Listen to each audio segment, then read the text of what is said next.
pursue an orderly phase-down of traditional energy in the cause of finding reliable substitution in new energy. This approach, which combines phasing out the old and bringing in the new, will ensure steady economic and social development.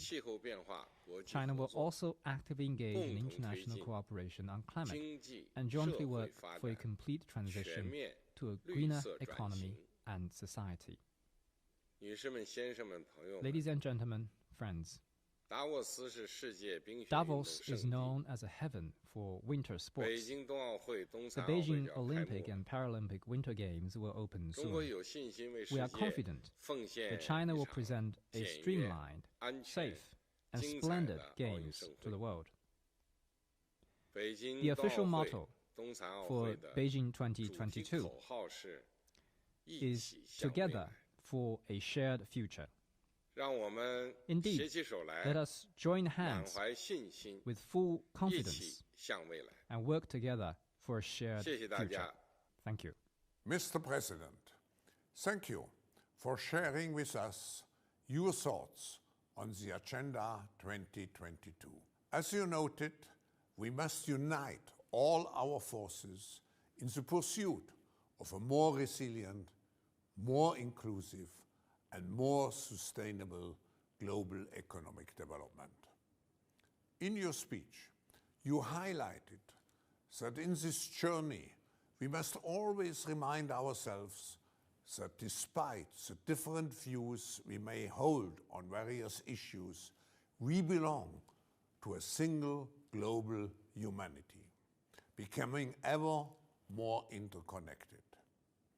As we take the path forward, dialogue and cooperation leading to joint solutions are the key, the only key for humanity living in peace and prosperity. On behalf of all the participants who have joined this opening session, I would like to thank the President of the People's Republic of China, His Excellency Xi Jinping, for this important dialogue. And if I may add a personal note, I wish you and the Chinese people all the best for the Year of Tiger. And we wish you also great success for the forthcoming Olympic Games.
one up the ladder is control. So what's the next one up the ladder? Control means you have it present. Control means you have it present at a level that does not disrupt society. And I think that's what most people feel when they talk about endemicity. Where it is integrated into the broad range of infectious diseases that we experience. For example, upper respiratory infections, the para-influenzas, the respiratory syncytial viruses, the respiratory rhinovirus, the adenoviruses. The rhinovirus. You want to get it at a level that doesn't disrupt society. That's the answer to your first question. That's my definition of what endemicity. That's my definition of what a non-disruptive presence without elimination.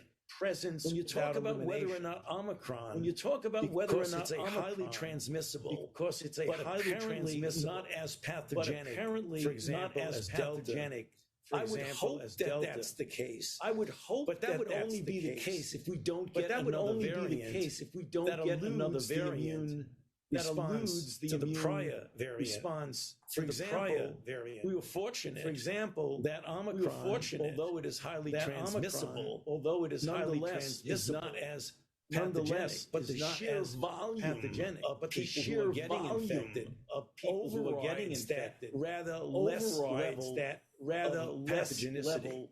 So I really do think, Francine, that it is an open question as to whether or not Omicron is going to be the live virus vaccination that everyone is hoping for, because you have such a great deal of variability with new variants emerging. Thank you, Dr. Fauci. And Lise, what do you think actually Omicron means for new variants? And are we focused too much on calling it an endemic? Of course, it makes things easier, and people see it as light, at the end of a difficult tunnel. It is indeed too early to call it endemic, and I totally agree with Dr. Fauci. What people want to hear is when can we activities resume our normal activities. Omicron will not be the last variant. Clearly, with such high viral circulation as we are seeing now, there's a high probability that we will have another variant coming up. The question is where and when, and will it be more dangerous or less dangerous than the current variant of concern? Where and when, I do think, if you have high viral circulation, that drives the risk of emergence. We've seen that for Alpha, that emerged in the UK. We've seen that for Delta in India. Maybe less so for Omicron. Maybe less so for Will it be more dangerous? Of course, we all hope it won't. And based on the evolutionary advantage to a virus, it is more likely it will attenuate. That means will further be associated with less severe disease, just based on the mere fact that a virus has as an advantage. If you have high transmissibility, but you don't also kill your host at the same time.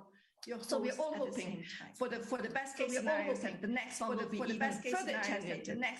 That said, I think the world needs to be prepared also for the worst case scenario. And the worst case scenario would be that indeed there could be another viral recombination that would combine maybe the capacity to have high transmissibility and high mortality. That's the worst case. And I still think it is not so likely, but we have to consider all case scenarios. Thank you so much, Annelise. Stefan, where do you think we're in the pandemic? Thank you so much, Annelise. Stefan, where do you think we're in the pandemic? Oh, you have to unmute. Sorry, thank you. Good morning or good afternoon. Sorry, thank you. Well, I don't think I have anything to add to those two. What I can tell you is from the vaccine maker standpoint, what we are first very happy is that with such a change with Omicron and variants like Omicron, that the vaccines are doing very well, and the third dose are proven to be very important. The third dose, what we're doing right now is to prepare for what in the fall of 2022. And what should it contain? And our experts are working with public experts like Dr. Fauci's team to figure this out. Because soon we're going to have to decide what goes into the vaccine for fall of 22.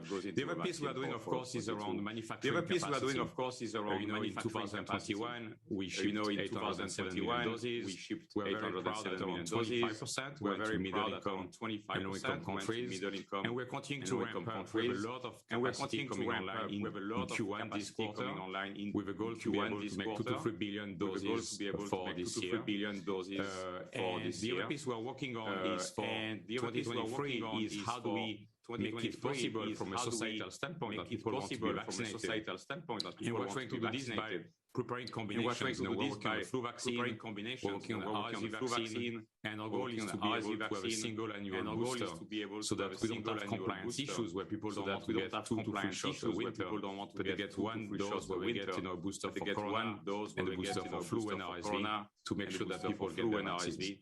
To make sure that people Stefan, get how close are we to that actually? One single, Stefan, how close are we to that shot for various protection against COVID-19, but also protection against COVID-19. So the RSV program is now in phase 3. The RSV program is now in phase 3. The program is in phase 2 as soon as the second quarter of this year. So best case scenario will be the fall of 23. As a best case scenario, I don't think it will happen in every country. But we believe it's possible to happen in some countries next year. Richard, what do you see as the shape of this future? Richard, what do you see as the shape of this future? Well, I certainly don't disagree with anything that Annalise and Tony have said, and Stefan's reporting on moving towards a combined shot is certainly encouraging. I would say that when most people talk about a disease becoming endemic, what they really mean endemic, what they really mean is a disease in equilibrium with the human population. Is endemic, and we have annual epidemics as the virus evolves over time, and I think evolves over time. If I would hazard a guess in terms of the near-term dynamics of our interactions with COVID over the next few months, Omicron will, over the next few months, sweep the world. Omicron will may hopefully sweep the world, sweep out other variants, hopefully eliminate out other variants, ideally eliminate that wouldn't be completely unanticipated. And I do think that we will get to a point this year where populations around the world either have been infected or had the benefits of vaccination, and we will get closer to that equilibrium. We'll get closer with COVID, and we're likely probably post-Omicron. We're likely probably post-Omicron. Many absent a new variant emerging, which it can do at any moment. We will have a quieter period with the virus. But I think the long-term virus. But I think view on COVID, we have to anticipate that COVID is going to behave more. COVID is going to behave more in terms of it will continue to circulate. It will be around. People will get sick. It will be around. Continual evolution of the virus, and there will be continual unpredictably virus, and the virus unpredictably appears to have the capacity to become essentially pandemic at any time. Essentially pandemic at any time. Very rapidly. It's behaving exactly like an acute pandemic. It's behaving exactly like an acute describing. And the virus is going to retain that capability. And the virus is going to retain that capability in the future, and that's something I think should be quite concerning to all of us. I think should be quite concerning. Thank you so much. I'm getting a lot of great questions from everyone listening, so thank you for those. Dr. Fauci, this is basically a person writing in saying what is the best case scenario as per the data prediction to achieve herd immunity, combining the vaccine administration and COVID infections. How difficult is it to actually calibrate something like that? How difficult is it to actually calibrate? Well, certainly the experience that we've had right now, with COVID-19 and with SARS-CoV-2, is that is going to be a very difficult calculation. When you talk about herd immunity, when you talk about the protection in the community, where you combine those who've been vaccinated with durable protection, and those who've been infected, recovered, those who've been infected, durable protection, with durable. However, when you have a virus, in which a virus infection causes immunity, that seems to wane rather quickly. In addition, when you're dealing with a vaccine, that's an extraordinarily successful and protective vaccine. Where the immunity also wanes, and you have then the third ingredient, and you have then the virus, which as was recently described by several of the panelists, myself included, which has this extraordinary capability, developing new variants, developing new variants can be eluding, and the new variants can be immune response, and we're seeing that with Omicron, and we're seeing that with Omicron. Fortunately, where Omicron is not pathogenic, is not inherently pathogenic, but when you look at its protection, particularly against infection, to a lesser degree, against severe disease, it does elude the immune response. It does elude the immune response. That's a different scenario when you have a virus like measles, when you have a virus like measles, really change very much, which does not really change almost lifelong immunity, and gives you almost lifelong measles vaccine, and you have a measles vaccine give you which does not changing, but allows you to have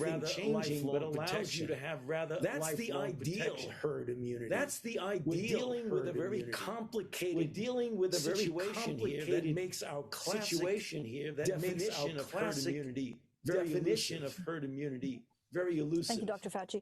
And Lisa, I mean, this is another question which we touched on. I mean, this is another question, this person is maybe turning it a little bit more political. This person is maybe turning it a little bit more political. Should we be worried about future variants? Should we be worried about future variants? Sometimes it feels like big pharma companies are taking advantage of the situation. Let me ask you, and then we'll go to Stefan on this. Let me ask you, how can we bridge the divide between believers and non-believers? Bridge the divide between believers and non-believers. Because there are some inherent non-believers that no matter what you say, are going to give you a real problem. One of the things that I believe the entire world is facing, but in a very, very disconcerting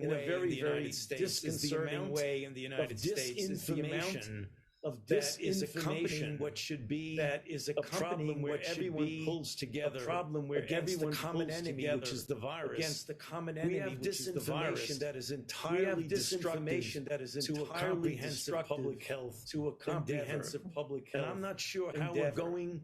And I'm not sure how we're going to that, except by getting out as much correct information as we possibly can, and use the social media in a positive way, as opposed to in the somewhat destructive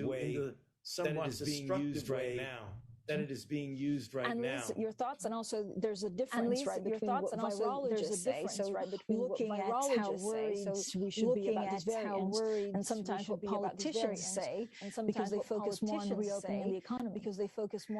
Well, let me share a word of optimism. We are in a different space than we were 2 years ago. 2 years ago, we had a population of 7.7 billion people with zero immunity to this virus.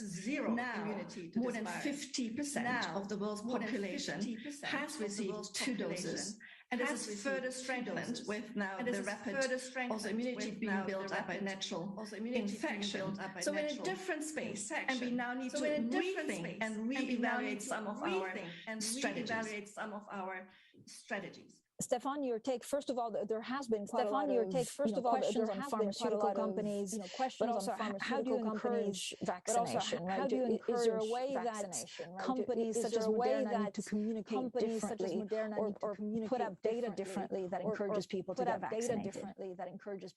Yeah. So the vaccination question is of course a very complicated one. I mean, many public experts and governments have tried really hard, and governments have tried really hard to get people to believe in the vaccines. Of course, there's always a better job that we can all do, starting from the companies, in terms of explaining the science, explaining the side effects, explaining the long-term benefit, and the risk-reward of getting a vaccine, I think a lot has been done, but clearly more can be done. But as Tony said, what is sad is all the misinformation that we are seeing every day online, sometimes on TV, about the vaccine and what they do and what they don't do is really sad. Stefan, can I ask you something specifically about some of these vaccines? And this person is also writing, does a vaccine designed for Alpha or Delta also work well enough against Omicron? And how much faster have you been able to adapt some of these vaccines for every variant? Sure. So the vaccines that are currently available, were designed for the original strain. They have not been adapted that I'm aware of. They have not been adapted to the beta strain, at least ours has not. As we've seen and shared the data very quickly when we had it, and we had a strong partnership with Dr. Fauci's team on the data generation in fall on the data generation when Omicron appeared. Around Thanksgiving, when Omicron appeared, an important drop of neutralizing antibody after 2 doses of the vaccine. But what we saw, thankfully, of the vaccine is after the third dose, there was very strong protection, which is why there was very strong around the world, all the public health experts and governments urging people that had not been boosted to get a third dose to protect them, especially people at a high risk. What we are doing, and we started this the Wednesday before Thanksgiving, the day we saw the sequence, is developing an Omicron-specific vaccine. The vaccine is being finished to be made. It should be in the clinic in the coming weeks. And we're hoping in the March timeframe we will be able to have data to share with regulators to figure out the next step forward. And that's always been a great partnership between public health experts, the regulators and vaccine makers to figure out what's the best path to figure out what's the best path. For 2 years we've all worked literally 7 days a week together to figure out how to fight this common enemy of the virus. The enemy is not another company or another group. The enemy has only been the virus and will stay the virus. The enemy has only been the virus and will stay the virus. Richard, a better, more broadly protective vaccine that would be effective against all future variants, of course, is what everyone's hoping for. How far away do you think we are from that goal? And what more is needed to make that vision a reality? I think the first thing that's needed to make the vision a reality is investment in the research and development, and Dr. Fauci and his team at NIAID have already begun to make investments. We've already begun to make investments. There's private sector partners that are pursuing it. There's a lot of sector partners that are pursuing it. There's a lot of we still need to sort through to figure out how to how to capture the benefits that we have seen, and I'll talk about that in a minute. In a specific vaccine, there was a really important vaccine. There was a really biological proof of concept, biological observation that was reported from Singapore. Lin Fauci is a scientist, very prominent in the coronavirus research community. Actually administered an mRNA vaccine to an mRNA persons who had actually survived. Persons who had actually survived back in 2003 and 2004. They've been infected with SARS. He administered a mRNA vaccine to them, the Pfizer vaccine, and then looked at their antibodies. And then looked at their antibodies. They produced neutralizing antibodies, not only against SARS-1, against SARS-2, against MERS, and against a number of other known animal coronaviruses. So that proves that the human immune response can generate neutralizing antibodies against coronaviruses broadly. How we capture that, put that into a vaccine is something that we're looking at in a variety of different ways, in a variety of technical approaches. I would say that would be the holy grail, because we really don't want to be in a position where we are chasing the new variants that are going to come when they will. Are going to come unexpectedly and potentially with even if they're milder, as Omicron is, even if they're milder, as Omicron to overwhelm the capability systems. And so I think that needs to be, even as we support the vaccines that we've got, even as we support the vaccines are very, very good vaccines. They are very, very good, a great job. They particularly in preventing severe disease and death, severe disease. But we don't want to be in a position where we're having to vaccinate everybody in the world every 3 or 6 months, or even annually, ideally 6 months, or even annually. And this is something the reports that also. And this is something the reports that also. I'm not a virologist. Everybody thinks they're virologists. I'm not a virologist. Everybody thinks they're virologists, but there have been reports that actually if you boost too much, then it's counterproductive to the immune system. Richard, where are we on that? Richard, where are we on that? I mean, I think it's going to vary. I mean, I think it's going to vary agent to agent, pathogen to pathogen, agent to agent, pathogen to pathogen. I'm not aware. Tony, maybe I'm not aware of any data that strongly suggests that the administration of the third dose or the fourth dose in any way weakens the immune response. What we're seeing is a very robust response, is a very administration response of the administration of the booster doses. Tony or Stefan or Annalise, You're absolutely correct, Richard. There really is no evidence that if you boost, I mean, obviously, if you just overwhelm the immune system by just giving a person an antigen all the time, you get a hyperactivity of immunity. But giving boosters at different times is no evidence that that's going to hinder it. One of the things that we've got to be careful. One of the things that I want to underscore what Richard said. I really want to underscore what Richard said. We really don't want to get into the whack-a-mole approach towards every new variant where it comes up and you all of a sudden have to make a new booster against a particular variant against, because you'll be chasing it forever. So that's the reason why one of the things we are really all pushing for is what Richard just mentioned, finding out what the mechanisms are, finding out what the mechanisms are, response to a commonality among all commonality among all of the potential variants, real and potential variants that can occur, that we're seeing, and that's something that I think is a very, very important scientific goal to be able to do that.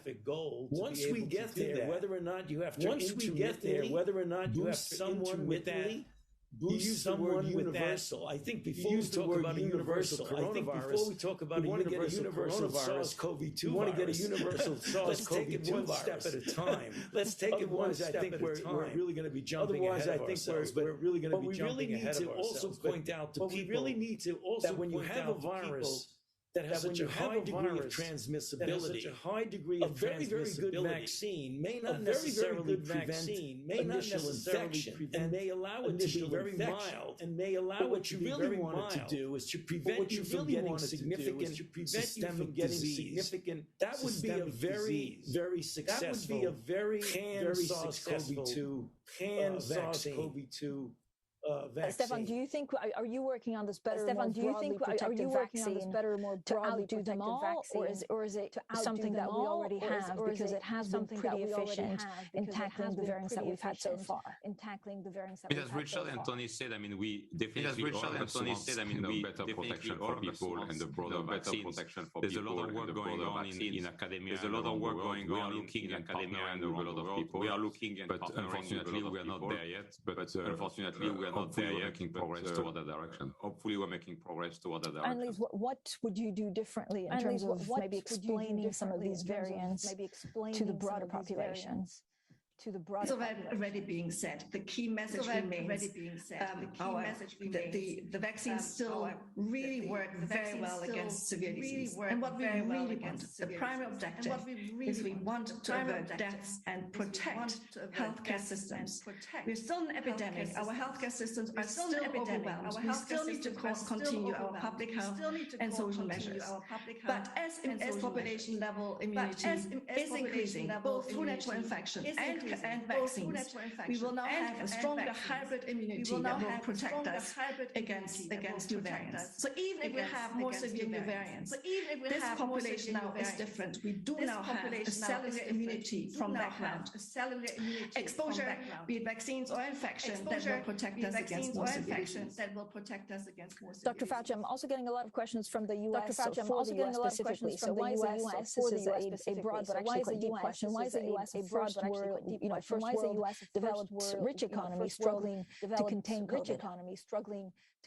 Well, that's a very good question, and I think some of the answer to that question has already been articulated by our panel members. One of the most important things is that we have, somewhat, and I think it's perfectly honest, and I think it's somewhat of a fraction and somewhat of a disparate accessibility to healthcare.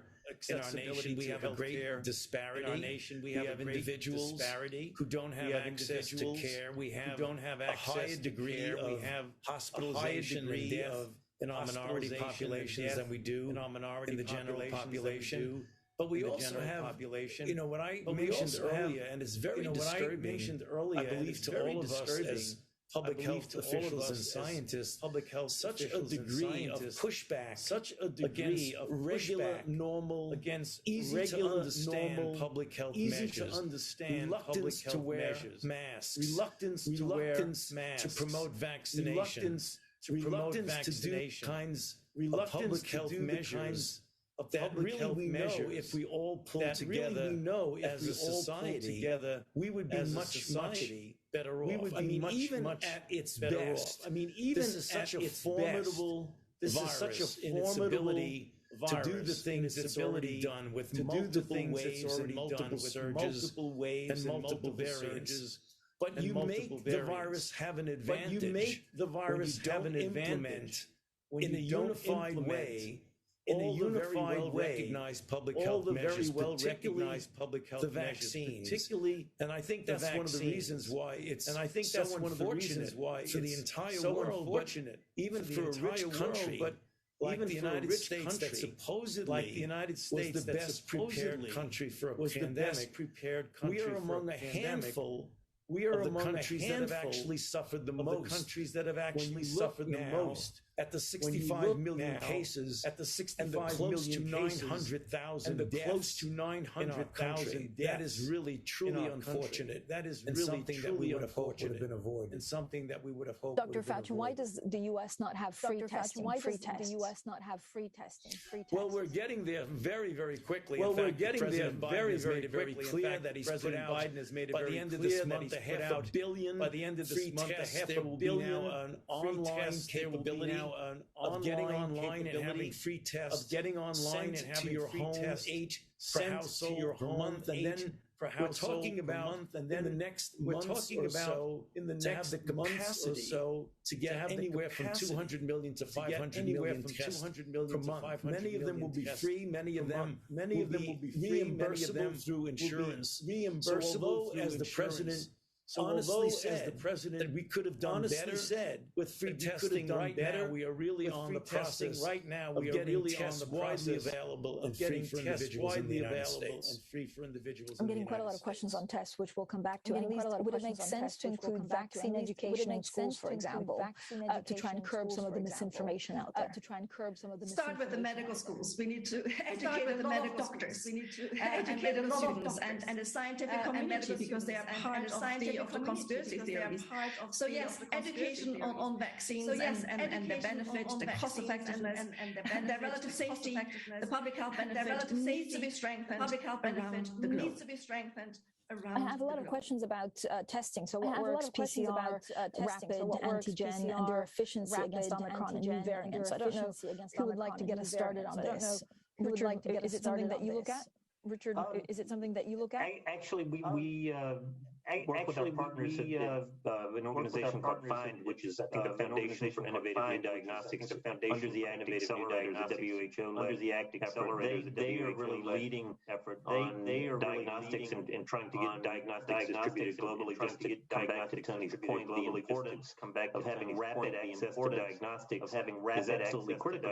If citizens are going to govern their own behavior, one of the challenges with Omicron is there have been reports that the lateral flow tests are, lateral flow tests have a slightly lower sensitivity and thus slightly lower sensitivity, capturing all of the positive cases. So you could have what are called false negative. You could have lateral flow tests, but negative. My understanding is they still work, but there is a lower sensitivity, and those tests can be updated. And I think those tests can be updated and updated. The PCRs, of course, updated. The PCRs quite well. Of course, access to PCRs can be challenging in many environments. I was challenging in many environments. I lived in the UK, but I was in. I lived in the UK, but I was when Omicron was peaking over the holidays. When Omicron was peaking, what I think was a cold, because I finally got a PCR. I think was a cold because I finally got a PCR. The negative, it took me gain access to a PCR, which in a period when you think you might have Omicron, in a period when you think you might have Omicron. I mean, I was behaving well and staying home, but not everybody would. Behaving well and staying home, but not everybody would. To further, and that could lead spread in the community. So, spread in the community. Access to diagnostics, updated diagnostics are absolutely critical to managing an infectious disease. That is a big challenge, Francine, that we really do need to get. We need highly specific, highly specific, easy to do at a point of care setting. We're not there yet. The PCR are highly sensitive. In fact, in some respects can be a bit misleading, because you could recover from the acute phase and not have replication-competent virus. And since the PCRs doesn't tell you whether it's replication competent, it tells you have nucleotide fragments there. On the other side of the coin, the antigen tests are less sensitive if you give just one. But if you can do it in a sequential way, they become cumulatively as sensitive as a PCR. But there are considerable numbers of false negatives when you have a less sensitive antigen test. So you have two ends of the spectrum. You have one that's highly sensitive, but as Richard said very appropriately, sometimes it's difficult to get And you have to wait a few days. Sometimes to get the result. The question is, what do you do in the meantime? On the other hand, the easily accessible one, has a lesser degree of sensitivity and can give you a false negative. So that's the reason why we're putting a major investment in trying to get those tests that are sensitive, to get specific point of care, and easily accessible to virtually anyone who needs them. We're not there yet. Thank you, Dr. Fauci. And Liz, part of your research really focuses on modeling the reopening of travel based on virus transmission risks on flights and cruise ships. What are your predictions for 2022 in terms of disruption to travel? The short answer, I am optimistic. The longer answer is, we have to balance the relative public health benefit of travel restrictions and border measures against its harm for trade and travel. Travel restrictions and all these measures only really make sense if a country has a much lower incidence and wants to protect itself from importation from a higher incidence. But as we are now 2 years ahead, we will get to an equilibrium where most countries will have similar incidents, but we are not there yet. We still have an absolutely inequitable distribution of vaccines, and this drives all these problems with travel. So I do believe that we need to apply, and that the current Omicron wave should be a stimulus to rethink some of our travel restrictions and remodel it, really trying to minimize the very harmful quarantine, minimize the most painful part versus maybe a higher frequency of testing, and travel bubbles, etc. I think we need to be creative now that we have Omicron, which is less virulent, to really rethink what has the highest public health impact without harming trade and travel. All right, thank you, Annalisa. I'm getting a lot of questions on vaccine equity, and the World Economic Forum, I think, are also organizing something specifically on this tomorrow at 2:30 p.m. Geneva time. But Stefan, where are we on vaccine? Geneva time. But Stefan, where are we so far? It feels like we failed. Is 2022 going to be more of a balance? Is 2022 going to be more of a balance? I think so, and I think Richard and I were discussing this a few last week. I think things really changed in the fall. It's tough to say precisely when, but we clearly went from a time where there was clearly a big issue to get vaccine to low-income countries. There's just not enough vaccine, as you know. mRNA technology was a new technology, and so there was no manufacturing capacity, idle waiting for pandemic. So everything has to be built and increased by the month and the quarter. If you look at what the industry has done, I think now it's more than $1 billion made across the planet on a monthly basis, which is just remarkable. Just to give order of magnitude, the entire flu production on an annual basis is around 500 million doses. So when you have $1 billion for a month, it's quite remarkable. And so what you saw in the fall time frame is starting actually to have product in a warehouse, which is the first time we had this happen in a warehouse. Which is, as you can imagine, a pandemic, product was approved, it would be on a truck going somewhere. But we decided to a warehouse space issue, because the issue then becomes the ability of countries to the ability from a storage standpoint, from a delivery standpoint. In the November, December timeframe, any given day, we have 50 to 100 million doses waiting to be shipped to COVAX, because there's a lot of work being done. Another data point, which is actually from 2 weeks ago, which is a good sign for where the world is heading, is the African Union indicated to us that they do not want the vaccine that were reserved for them for the second quarter of this year. And so I think it's just a good confirmation that thankfully vaccines are getting to the entire planet. I think now what I'm hearing from colleagues on the ground is the issue in low-income countries. How do we get those in arms? How do we in terms of warehouse, medical professionals, and I think medical rich country, the high-income country need to do more to help low-income countries in terms of getting doses in arms, because I don't think the problem is access to those anymore. That was last year's problem. I think it's re-getting them in arms, and I think we should be able to do more. Richard, I mean, do you agree, first of all, are you optimistic about vaccine distribution? And, if we're not aiming for a temporary waiver of intellectual property, then what would be the best way to actually ensure ensure that there's vaccine distribution in lower income countries?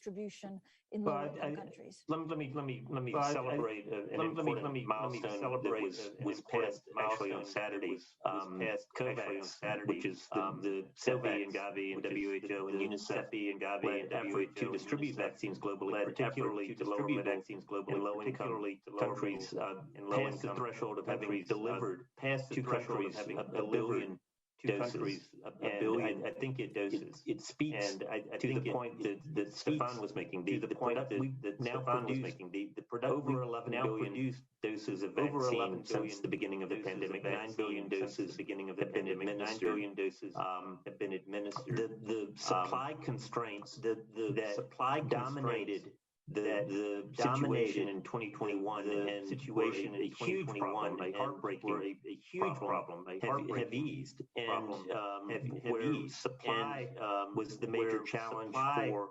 Was the major challenge 2021. I think, as Stefan is saying, the last mile is going to be the major challenge for 2022. The major challenge for 2022. The major thing that the world is going to need to do to make vaccine available to everyone who wants it, available to everyone who wants it, primary vaccination and booster doses available, primary vaccination to everyone in the world who wants it, which I think is an achievable goal in 2022 with the vaccine production that we have. The vaccine production is helping countries, particularly the less well-resourced countries, build their capabilities to do mass vaccination programs and to deliver mass vaccination to their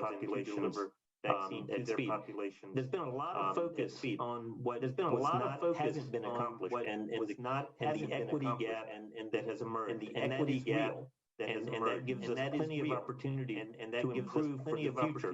But there hasn't been, I don't think there's been enough focus on what has been accomplished. I mean, on what HIV medications, effective HIV medications, there was a gap, effective HIV medications. There was a gap, those became widely available. Those became in many parts of the world in Africa. I mean, Tony led the effort on PEPFAR in Africa. I mean, Tony led the effort on PEPFAR. Was game-changing for, which really was game-changing. Many African countries in terms of making many African vaccines available. In the last pandemic, vaccines available. After 13 months of a vaccine donation program, only 78 million doses delivered outside of the delivered wealthy countries.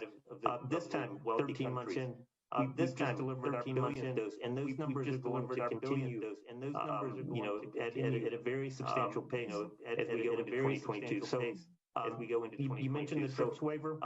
You mentioned there's an important discussion about how I think there's an important discussion about how a more globally, more equitably distributed manufacturing capacity, and many partners, governments, financing institutions, private sector partners. I mean, Stefan has announced that Moderna will be building facilities in Africa, and Moderna will be building facilities in Africa. We're working on this, and I think we're working on this. And I think may have a role in that, but there are other paths up that hill too. And I think we really need to explore all of them. I don't think it's necessary to explore all of them. I don't think it's necessary. Making vaccine available. I think it's the last mile. Making vaccine available. I think it's the last mile. Thank you, Richard. Dr. Fauci, we talk a lot about the new normal. Thank you, Richard. Dr. Fauci, we talk a lot about the new normal. So how do you see us, wearing masks, traveling, how often will we get vaccinated, and does it make sense, for example, getting tested every week if it's a virus or a COVID-19 that is maybe less deadly than the previous one? Well, again, it is very difficult to predict what a new normal is going to be until we get ourselves out of this pandemic phase that we're in. But a new normal, I believe, will have a much greater attention to the capability of respiratory viruses to spread as they do. I think the new normal will be, I hope, a greater degree of interconnectivity and solidarity throughout the world when we're talking about the possibility of pandemics. I don't think people are going to be walking around with masks all the time. I mean, I think that's very much out of the question. That's not going to be something that the that's not going to be something that normal. But I think a normal will be a little bit. I think a normal will be a little related to your original question of me. What does endemicity mean? What does and if endemicity means such a low level of infection, that as Richard and others have said, you're going to get people who are going to be sick. It's not going to be that you're going to eliminate. It's not going to be that you're going to eliminate. We're not going to do that. But hopefully it will be at such a low level that it doesn't disrupt our normal social, economic, and other interactions with each other. To me, that's what the new normal is. I hope the new normal also includes a real strong corporate memory, a real strong corporate memory can do. Of what pandemics can do. Go on, so we don't get this under control, forgetting how we have to do better in both the scientific preparedness, the public health preparedness, and the public health response. If it were not for the decades of investment in basic and clinical research, this pandemic, we would never have been able to hit the ground running. We would never have been able to hit such a very short period of time, such a very highly effective and safe vaccine, that goes into the arms of individuals, that goes into the arms of individuals after the virus was first identified, after the virus was first identified. And put on the public Dr. Fauci, are we advancing towards some kind of financial architecture to be able to fund pandemic preparedness for the preparation and response to the next one? Well, again, when you talk about pandemic preparedness, there are certain aspects of pandemic preparedness. One is scientific, and one is scientific. And I think the kinds of things that Richard has been doing, in collaboration with other organizations, is really part of the public health preparedness that links up very closely to the scientific preparedness of getting better platforms, better imaging design, the ability to get production, the ability to get production, a very fraction of the amount of time that it takes to go from the recognition of a new pathogen to the ability to get vaccine. And one of the things that Stefan mentioned is to get a global production capacity, so that you don't have to wait until hundreds of thousands, if not millions of people die before you can get vaccines out. That's where we should be heading.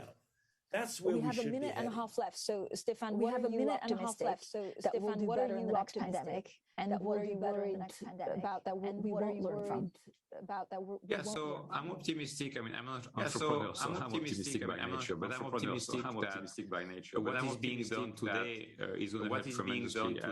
We're working with Dr. Fauci's team. We're working with Dr. Fauci's team on many more pathogens that we know. The entire scientific community has known for years. There's a list of around 20-ish pathogens that are at risk, for which we need vaccines. We have the Zika vaccine in phase 2. That we collaborated with BARDA. We're working on the Nipah vaccine. Those are viruses that nobody has heard of. Because we need to have the data of what construct from a genetic standpoint is required, and at what dose, so that even if pathogen emerge of that family, we can very quickly move into phase 3. I think we could potentially shave up to 6 more versus what we were able to do in 2020, which, as Tony said, was already a world record. The other piece is manufacturing. If you look in 2020, we were able to ship 20 million doses to the US government when the vaccine was offered. That is not a lot. But because this year we're going to have, 2 to 3 billion doses of capacity in the 6-month time frame, which is what I believe it will take us to get authorization of such a vaccine. If authorization has been done before in preclinical and clinic, you could have 1.5 billion doses available. You could have 1.5 billion doses and it's just from Moderna. And then you had over platform. I think it would be a much bigger number. So I think we have all the means to do that. So I think we have all the means to do that. In plants in Canada, in Australia, in Africa, to be able to have a very decentralized manufacturing network. Great, thank you, Stefan. Annelies, in 45 seconds, what are you most optimistic about? Travel will resume.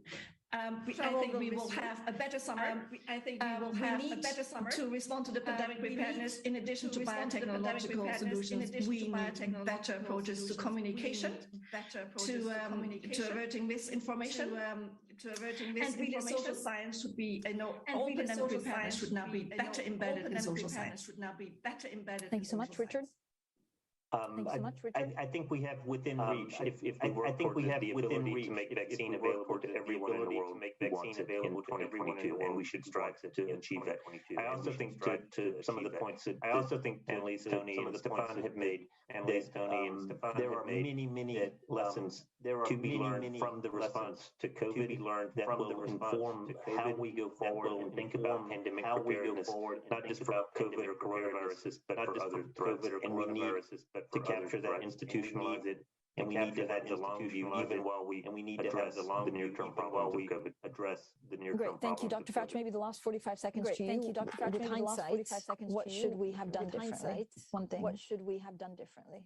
Well, I think there are several things we should have done differently. I think we should have had a much more coordinated global response, as I've said so many times. A global pandemic requires a global response, and we have to keep in mind the issue of equity all the time, because you can't have a situation where you have virus circulating freely in one part of the world. One, because we have, I think, almost a moral obligation for the lower and middle income countries to make sure that doesn't happen.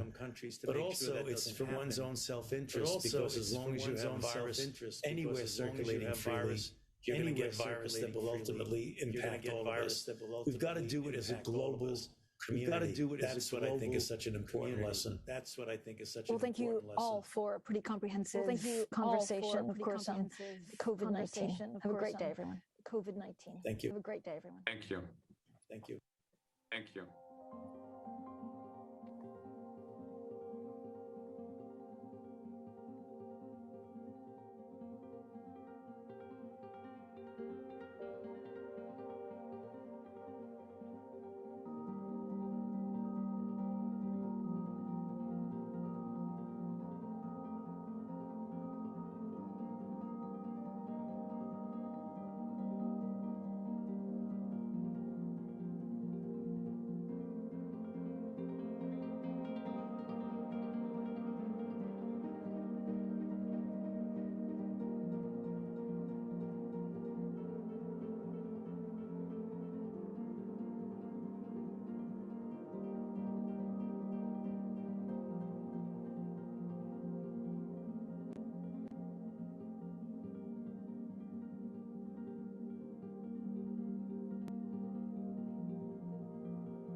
Good evening, good morning, good afternoon, and a warm welcome to this conversation that engages with technology cooperation in the fourth industrial revolution.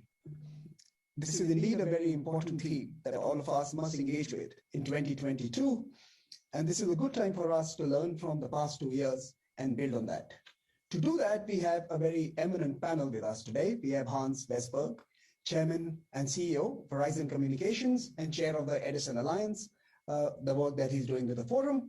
We have Sunil Bharti Mittal, Chairman of Bharti Enterprises, a very eminent name in the digital sector, someone who's been engaged with the forum for a very long time, and Minister Paula Ingabire from very dynamic country of Rwanda, where she's in charge of information and communication technologies and innovation.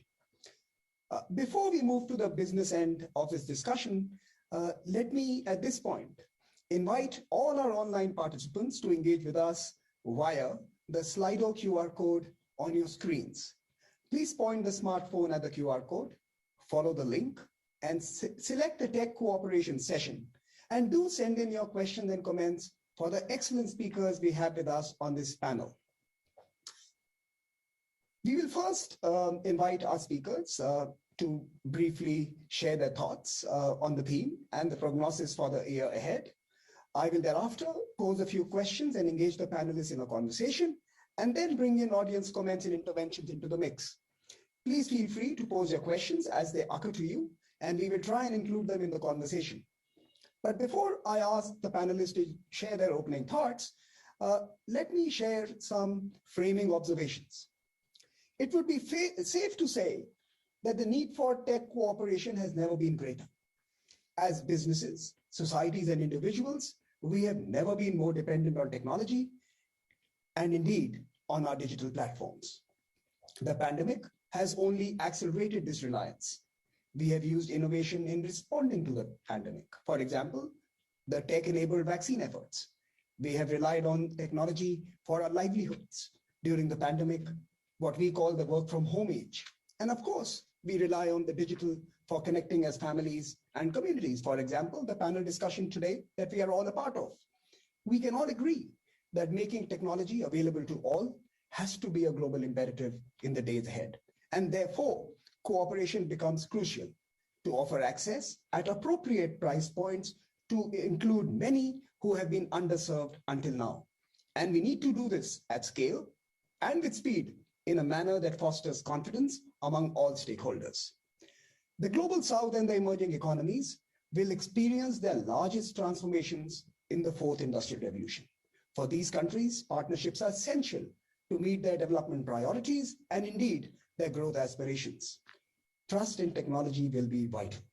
And without trust, the benefits of innovation will be lost. The global vaccine story is indeed a good case in point. Vaccine adoption by societies is clearly a function of trust in innovation and, of course, communication strategies that national governments have deployed. We have to do this at a time when globalization is facing very strong headwinds. Supply chains, trade, services, raw materials are all becoming part of national security assessments and indeed of parochial politics. The sector and domain has already been weaponized by some actors, both state and non-state. And therefore, as we enter 2022, a new year, we must ponder on how the world can respond to this new moment that sees returns of gates and fences in our global landscape. And in this discussion, we seek to do just that. Let me now invite our panelists to deliver their opening remarks, brief opening remarks of perhaps a couple of minutes. And let me start by Hans Vestberg, the proceedings for this evening. Hans, over to you.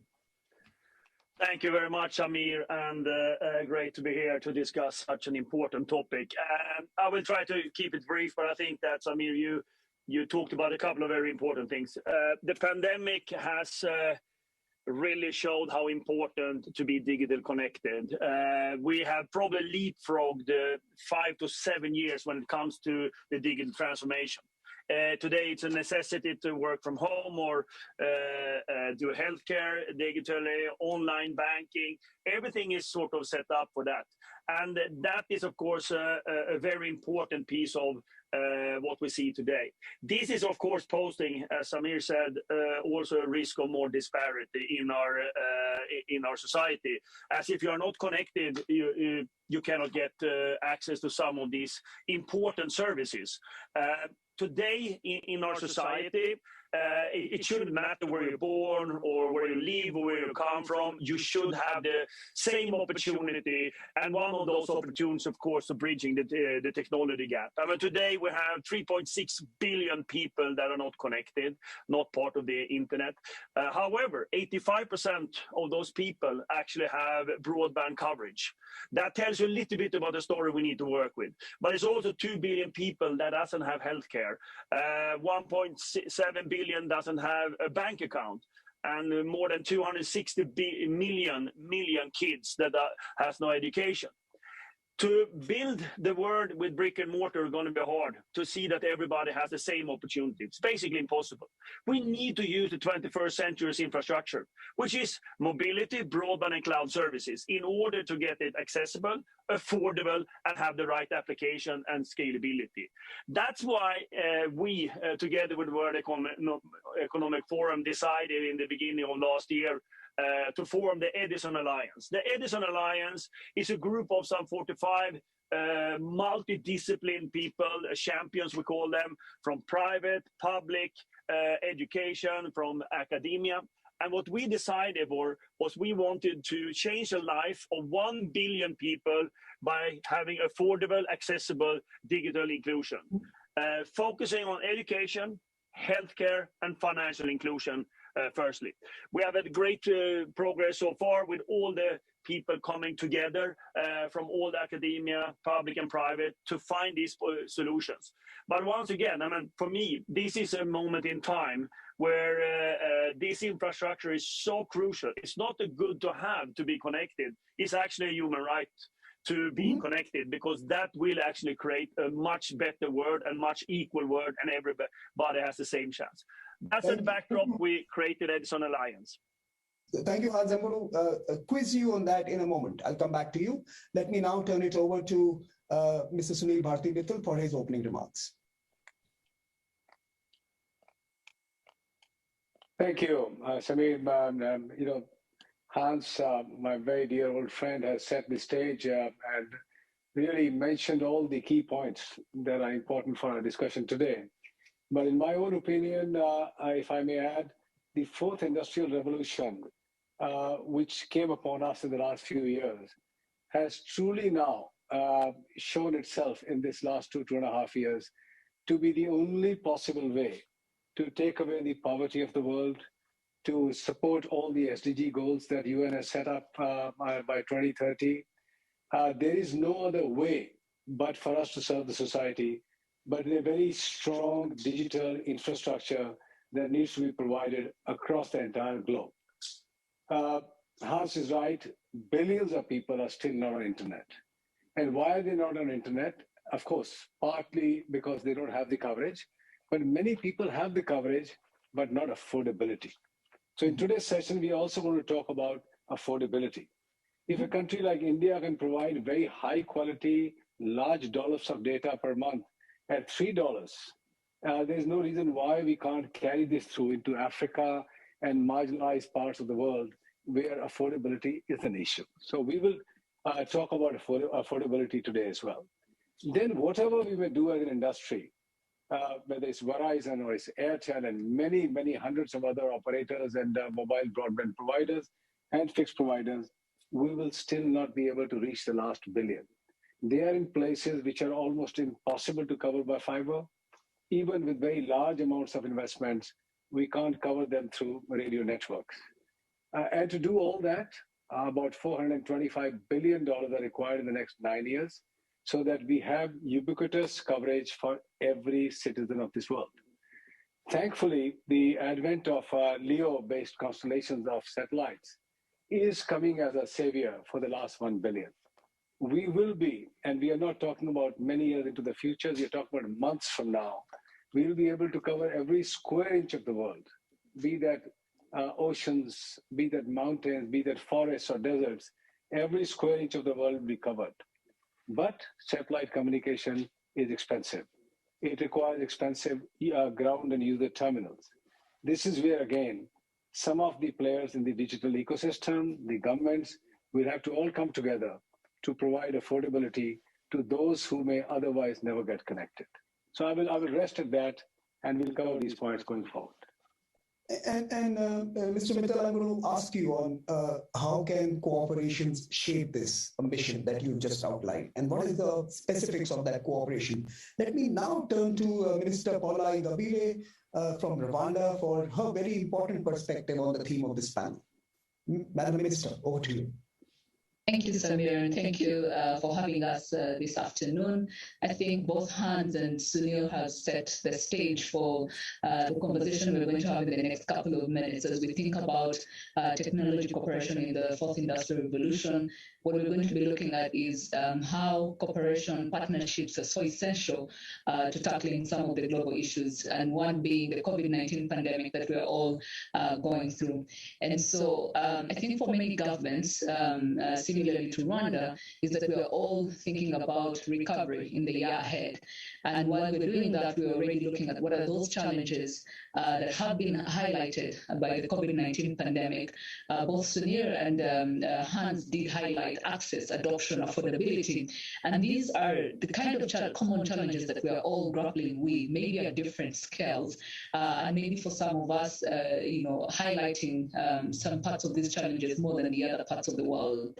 But again, what we're also going to be focused on in the year ahead is how do we safeguard some of the gains that have been realized from this cooperation that we've seen manifesting globally, but also cooperation that we've also seen in our local jurisdictions are happening across the board. Hans did talk about the Edison Alliance, which, has championed the 1 billion lives challenge that is already going on. We've focused on about 3 areas, access to quality education, financial inclusion, as well education, financial inclusion, as well as, agriculture. And so one of the things we're looking at before I close up on this is the Lighthouse Countries. And what we're looking to do is how do we create a network of like-minded countries that are able to galvanize the partnerships and collaborations that we need to sort of drive, the digital transformation that we need to see across the board.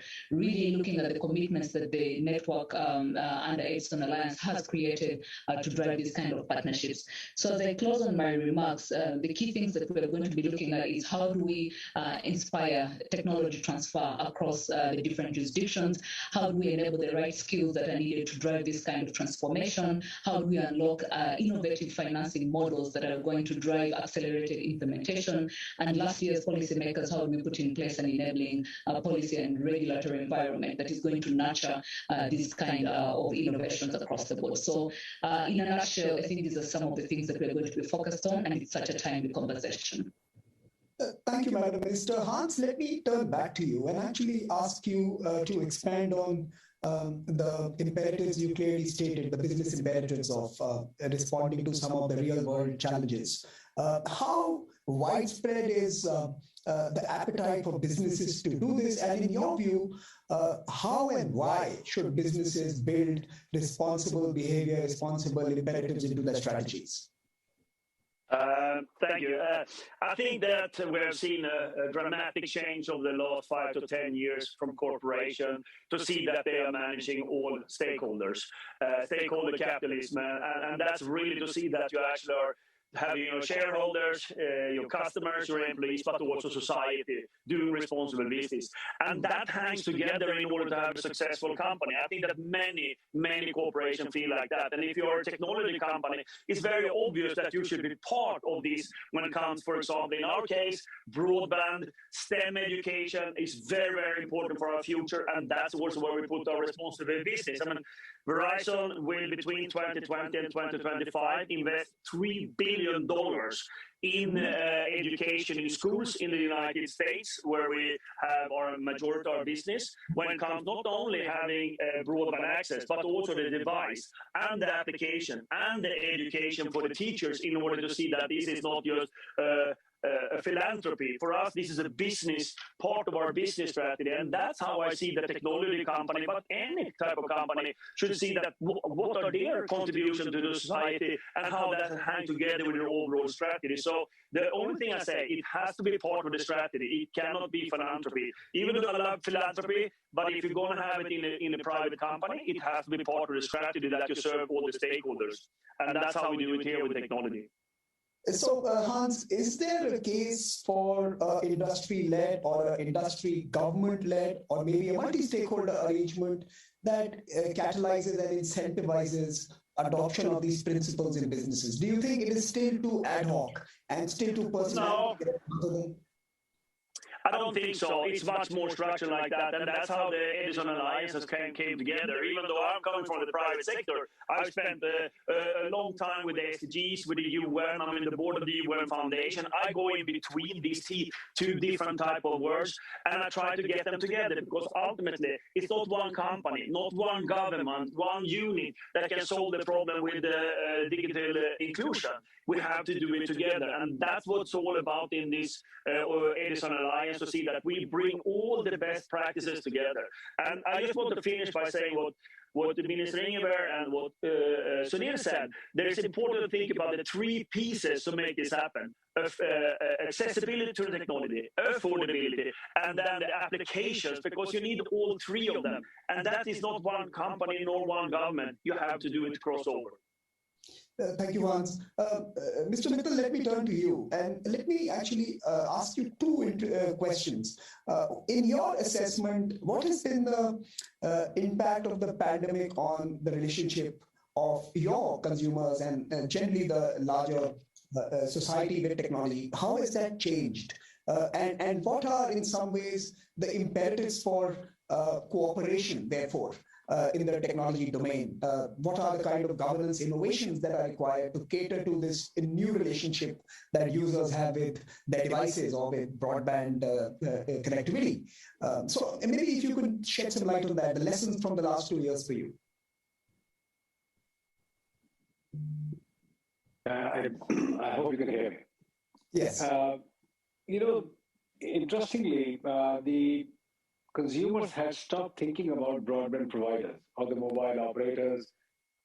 It was really their main attachment to the device that they had or the destination they were visiting, whether it was the Facebook or Instagram or a particular site they were looking at. Broadband connectivity or mobile providers were seen just as a pass-through entity. However, during this pandemic, I must say, there was a significant appreciation of the so-called pipe, that there is something out there which connects us to the most important parts of our daily lives, and that is telecom networks and broadband networks. People were able to manage their healthcare very efficiently through various sites that the government had populated. The entire vaccine arrangements and the vaccine passports or the vaccine control, or in fact the contact tracing, all was enabled through technology and broadband connectivity. And people suddenly started to realize the power and benefit of both these things coming together. Financial services. During this 2 years of near lockdown, people were able to conduct their businesses, small and medium enterprises, daily breadwinners could transfer monies back to their homes and villages. All this came alive, and the absence of physical infrastructure like bank branches or going to an ATM, all this was enabled by the mobile and digital networks. Food delivery at home. So the other very important aspect was people had to kept on getting their food in timely manner and efficient manner. So I think the power of digital connectivity and the digital players really accelerated in the last 2 years. And importantly, even the government and the regulators suddenly woke up that it's easy to go and win elections by committing for subsidized foods, free electricity and water to every home, and in cases like India and some of the other developing countries, gas stove and gas cooking at home. And all these things, suddenly brought also government as a stakeholder to say perhaps an affordable, high-quality broadband connectivity to each and every citizen is important too. Yet, there is one big element missing, and that is funding for a very large spread of infrastructure that needs to come through. How do we, on a global basis, bring all the stakeholders together, in which regulators and governments have a big role to play, but also the OTT players who benefit from the connectivity, the broadband players, who spend hundreds of billions of dollars to get some share of their gains that they get out of digital connectivity. Recently, the European operators, a very large number of them came together to put out a letter to say the OTT players, the digital players need to start to partake some of the responsibility to roll out new age digital, high quality, high speed broadband networks. So this truly requires a universal approach. This can't be left just on the shoulders of mobile and broadband players. Then they keep on investing, looking at 3 or 4% IRR each year, and everybody else in the ecosystem transfers the value on one side, and government keeps on taking a lot of money out of auctions or out of taxes on the mobile industry only. So there needs to be a new order. So there's a question from the audience already, and I want to bring that in because there's another important set of stakeholders that people are worried about. Of course, we talk about the workforce displacement and what it does to jobs. But besides the future of work itself and the future of jobs, there's also the SMEs. And there is a chance to reinvigorate the SME sectors and make them part of the news story. But there's also a fear that you will subsume them. The big players will, in some ways, cannibalize their presence. How do we engage and protect and rather strengthen these two aspects of our fourth industrial revolution life? Well, I think it's a very important question. And any society, any industry, any country cannot survive with a very robust distributed supply chain, especially when the world is again rewriting the supply chain, moving large parts out of China. It is flowing into a very equitable basis in every society. I mean, without look at electronic industry, for example, manufacturing industry. A lot of small industries are coming up supplying components to the big players. Automobile is a classic example where India has mushroomed a variety of small, medium enterprises which are fueling their supplies into the larger players. So in my same with food, same with the kirana shops in India, the mom and pop shops. What we need to do is what Hans mentioned, make it a business case to accelerate their digital adoption. I think that is where many of us are already working to ensure millions of SMEs are being served by my company, for example, so that they have the right tools, they're on the cloud, they have training, so that they can participate in the digital new wave of ecosystem. And I'll come back to you on what do you want in the year 2022, but I'll come back a little later on what could be some types of cooperation that we must focus on. But let me turn to Minister Ingabire. Madam Minister, in your assessment, what is the role of policy and governments in ensuring technology is addressing these common concerns, the global issues we just spoke about? And more importantly, as an audience question asks, how can we cooperate to enable leapfrogging rather than just catching up by those who had been left behind in the previous technology waves? So is there a moment to do more than just catch up and to actually help new nations and new communities take leadership? Thank you, Samir. And maybe before I come back to those two great set of questions, I don't want to leave Hans still wondering if we're still part of the same alliance. When I did mention agriculture, it shows how I'm very passionate to have agriculture join the streams of the areas of focus under it's an alliance. So just for clarity and maybe mostly for our followers, the three areas are healthcare, education, and financial inclusion. So I'm sure agriculture at some point will be a key area, of cooperation. Given that we have many of our economies that are dependent on this as a source of growth for many of the African countries. But back to your questions, the two questions you asked, Samir. Technology is so central to providing solutions. And when we think about the role of policy and governance, I think in many ways, for me, it's the ability to build trust and for people to look at technology as an opportunity, not a threat. And I know some of the big ethical questions that continue to loom. An example is the use of personal data. People wondering how much of their personal data they have to give up to get better services, to get more targeted services that will really support the needs that they have. I think we've seen so many questions, and examples around how many people are willing to, give up data on their driving habits so that they can get better discounts on their, on the insurance that they could get. And so there's all this conversation around, trust and how we can reinforce trust through policy. But I think at the end of the day, the key thing around the role of policy and governance is to provide that openness and transparency. How do we communicate better using policies? How do we provide greater transparency using policies? Because at the end of the day, trust is the oxygen of these emerging and fourth industrial technologies that we are deploying. On that note, even as we just to tie to the second question, which is really around how do we cooperate to leapfrog? And I think Rwanda is a perfect example for that, when we worked with both the World Economic Forum in creating performance-based regulations around drones. Now, when we were deploying the use case around drones, there wasn't any existence of a global standard around drone regulation. So we could have chosen as a country to really be in the wait-and-see mode until someone else puts in place some regulations that can be globally, embraced, and then we decide to deploy some use cases. But what we were focused on was how do we address challenges that were so eminent to us at that point in time? And one of them was around healthcare. It was how we can deliver timely medical products to some of the rural hospitals.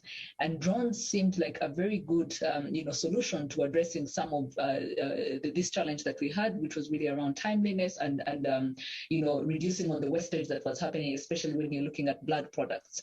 So in doing so, I think what we've seen is that the cooperation that we had with forums like the World Economic Forum was the ability to create regulations that were agile enough to adapt to the changing need of the drone technology. And this could apply to any other fourth industrial revolution technology, AI, automated vehicles, blockchain, drones, and IoT.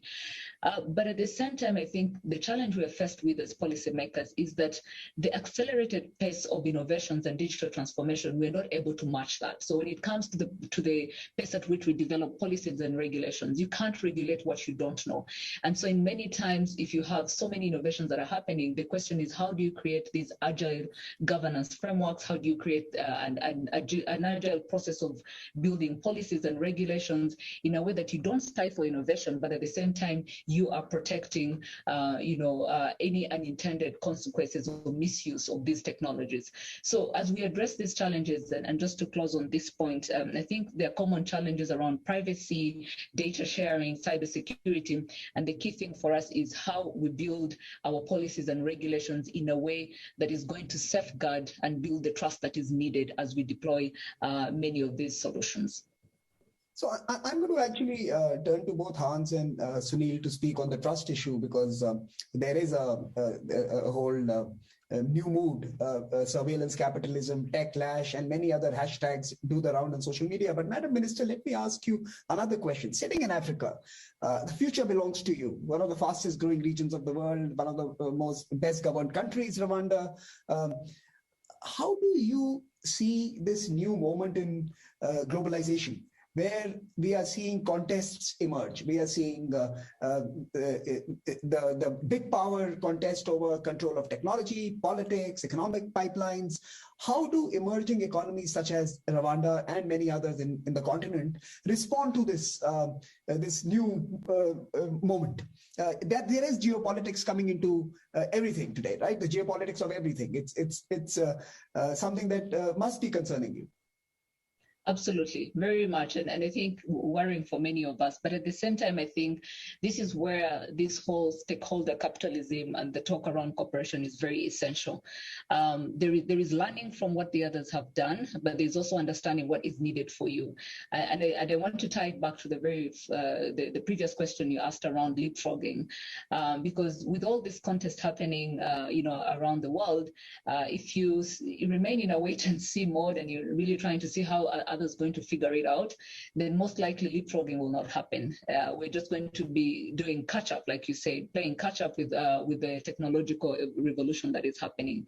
Yet at the same time, we have immense opportunities for developing countries such as ours, where you don't have legacy infrastructure, you don't have legacy policies, so that is already an opportunity to leapfrog. And so the idea for us again is how are we leveraging all these collaborations and partnerships, and really looking at some of these global debates that are happening in a lens that is going to support the transition that we are trying to make for our economies. Obviously, as a policymaker, what you're very concerned about is what are the decisions and policies that we're putting in place today, and how do they affect this journey of digitalization, of the digital agenda that we're taking in place, that we're taking forward. And so for countries such as ourselves, one is working together. This is one thing that we've started, whether it's from Smart Africa Alliance that has already been put in place, that brings together more than 33 countries that are all focused on how do we collectively drive the digital transformation agenda, whether it's the Edison Alliance, which we also subscribe to, whether, so looking at all these global platforms where we know we have a shared objective as African countries, starting with even African countries, and really understanding how do we work together to make sure what is happening is something that is good for Africa, but is also good for our development. So clearly you're hoping that Africa will be able to benefit from all partnerships rather than being forced to choose sides here. And in some ways. And let me now turn to both Hans and Sunil to respond to the trust question, something that Minister Ingabire had raised in her intervention. How do you build trust? What can we do to rebuild confidence in our consumers, users, and society, which seem to believe that technology has, in some sense, been taking them to places they don't want to be in? And how do you navigate this new geopolitical moment where different power groups are competing for shaping the fourth industrial revolution? So Hans, can I turn to you, please? Yeah, no, first of all, I think Minister Ingabire has a very good read on what needs to be done. Agile governance and regulation are going to be important because technology is moving fast. I think one of the most important things, of course, is transparency for companies that are working in this world, because ultimately you're going to be judged by your customers, how you are acting and what you do with their data and how you share it or not share it. I think that's going to be the most important. There's going to come so much new technologies constantly, so regulate technology is going to be hard, but regulate the transparency of corporations is going to be important. And we have actually seen over the last 2 years a very important move from our consumers, trying to understand, asking more questions about their data, etc. And we give them more options as well in order to decide over their own data. I think that's going to be very important for companies like ours. And I think we're going to be judged by that ultimately, how transparent we are, because ultimately there are so many people on Earth, there are so many different views on what is risk for different people. They need to have a choice to actually choose that, because technology is going to be embedded in our society. It's going to be crucial for having a successful and equal world.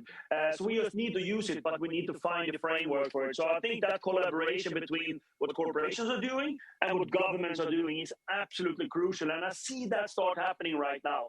And that's the way forward. And how do you navigate the political moment? At the political moment, I think that in general, there are so many different facets of politics when you're running a global corporation. I think that what we have decided is that we speak up on things that are important for our strategy and our employees and our stakeholders. And that's how we connect it. Even though I personally can have opinions about things happening in the world, we speak up when we think it's important for our stakeholders and how we succeed as a company. Is that diversity in the workplace, or it's equal pay and things like that? Then we speak up also politically in order for us to show that we're behind our stakeholders. Thank you. Sunil, over to you. The issue of trust, rebuilding trust or strengthening trust, and of course, navigating this political moment. Technology always is a double-edged sword. It's always been. Historically, every technology, unfortunately, also brings with it, some negatives. And therefore, it becomes the job of all stakeholders to ensure that as we harvest all the goodness of technology, we minimize, it's probably impossible to eliminate, we minimize the negative stuff that comes out of technology. Customers are right today when one of the most important sources of the fourth industrial revolution is data. And everything now depends on data across the globe and is free flowing all the time. Can the customer have trust of the entire ecosystem, be that the operators who connect them or the sites there where they land at the destination and the connected financial infrastructure across the globe, so that their data is safe, they have the privacy when they conduct their routine or jobs behind the digital framework, and importantly, there is no abuse of the same. This is where I would say all of us, whether it's through World Economic Forum, through Anderson Alliance, through United Nations, through our conversations with regulators, and of course the platform of agencies like GSMA, we try to work as much as possible towards mitigating this stuff. Every company of ours or in the ecosystem put a lot of stuff around cybersecurity, around data protection, importantly also ensuring that the customers are safe, our children are safe in terms of abuse of some of the data and digital negativism that can happen. But in the end, I think this is absolutely a large-scale international effort and alliance that is required. This is no different from nuclear disarmament. Just in the lines of where we have ensured for long decades that the nuclear proliferation does not happen around the globe, equally, I think we have to ensure that we have a very strong alliance where we do not allow those actors who are going and compromising customer data, nations' data, or indeed corrupting the minds of some of our young people across the globe to put out a discourse which is unfriendly to nations, which is against society, religious issues, intolerance issues. All these things need to be controlled. It's a big task. We have unleashed a huge tiger out there with the technologies that have come out. It's very easy to go and put up a site today and start to disseminate whatever you want. Governments are aware, regulators are aware. I think our politicians are aware that we need to continuously arm ourselves up to ensure that the world and society at large is safe. One of the areas where each one of us are working is putting a lot of investment in the area of cybersecurity. If you see the last 4 or 5 years, there are now so many cybersecurity companies, specialists in each area, supporting the digital ecosystem and revolution to mitigate and eliminate as much as possible the risk of digital connectivity. I have to intervene because we are running out of time. It is very difficult to capture a very rich set of interventions from all of you, but I take away 3 ideas that I think are central. One is what Minister Ngabire clearly outlined as being agile governance, agile regulatory frameworks, principle-based and outcome-based, and in many ways serving society and progress of people. The second idea that I take back is what Mr. Mittal suggested. We need a new war chest to ensure that we are able to serve the last human being on the planet. Technology is available to all, and how do we create that financial architecture in the future is going to be extremely important. And finally, something that Hans mentioned has remained with me, that we need to create a multi-stakeholder and a multi-layered engagement framework that actually builds sustainable responsibility into business models, because you're actually serving your bottom lines as well as society when you do that. Now with that, let me turn it over to Jeremy Jurgen, the Managing Director at the World Economic Forum, for his closing comments.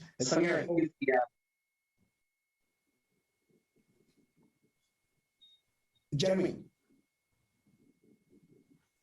Great. Thank you for the excellent wrap-up there, Samir. It's an excellent session today, so I'd like to thank yourself as well as all the other panelists here.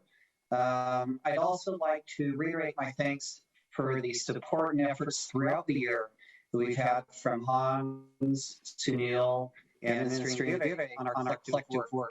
This includes both the Edison Alliance, where we're actively working with a number of companies, national governments, NGOs, to address the challenges of access and make sure that this is done in a way that's equitable and that everyone can benefit from the fourth industrial revolution.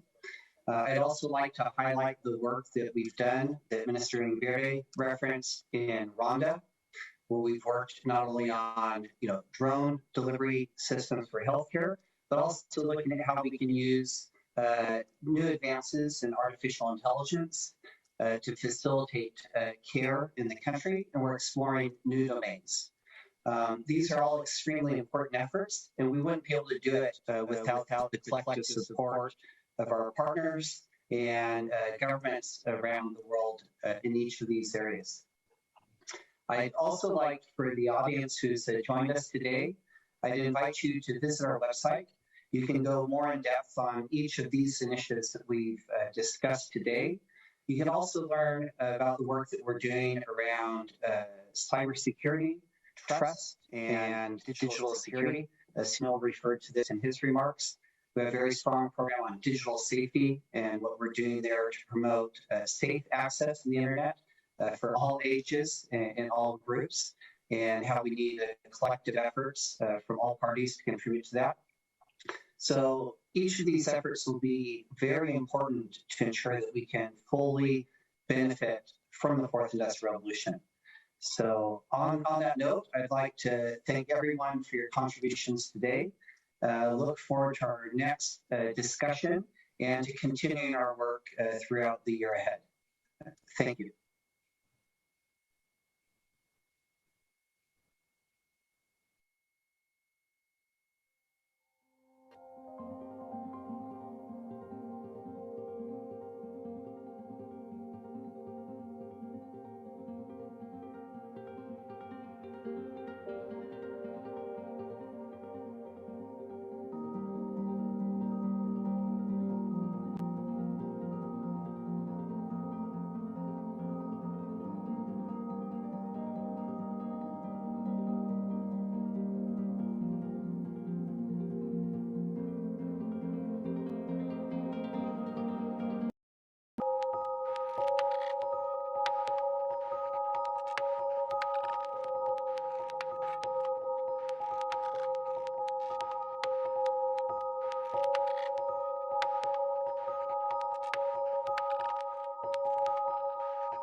democracy like India has given the entire world a gift, a beautiful gift. It has given the world a bouquet of hope. This bouquet has the unwavering faith of us Indians in democracy. This bouquet has the technology to empower the 21st century. This bouquet has the temperament of Indians and their talent.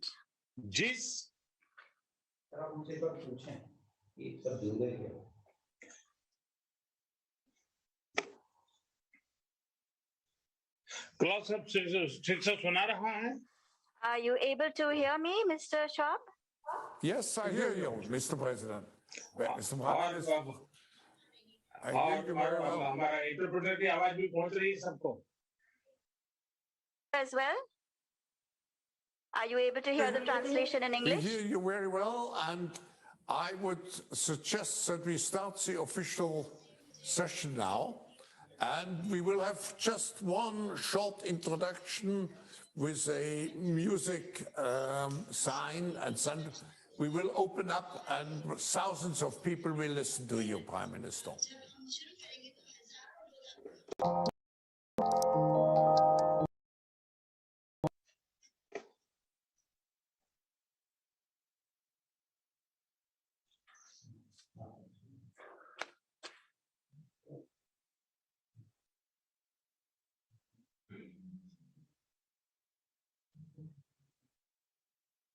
His Excellency Narendra Modi. Prime Minister, let me start by congratulating you and the people of India for celebrating 75 years of independence. I also want to express my admiration for your strong leadership on handling the pandemic. India has continued to expand its profile as a major global power, also by providing vaccines and other medical supplies to so many countries. So there's no doubt that India will play a critical role in leading the exit from the pandemic and in driving global economic recovery and post-pandemic growth. Highlighting this, India is expected to grow by 8.5% this year. India has also been at the forefront of driving global action on climate change and green transition by leading global movements such as the International Solar Alliance, your landmark Panchamrit pledge at COP26, and through national initiatives such as the National Hydrogen Mission. For over 40 years, Mr. Prime Minister, I have always been a strong believer in India, and even more so in its fourth industrial revolution. With its young population, technical prowess, and a knack for innovation, India has the potential to shape the global agenda, particularly by assuming the G20 chairmanship next year. Prime Minister, it is amazing that in 2021, in the middle of the pandemic, India has had 44 new unicorns. And this is a testament to your nation's spirit of innovation and entrepreneurship. I now welcome His Excellency Narendra Modi for the State of the World Address at the World Economic Forum's Davos Agenda. Prime Minister, the floor is yours.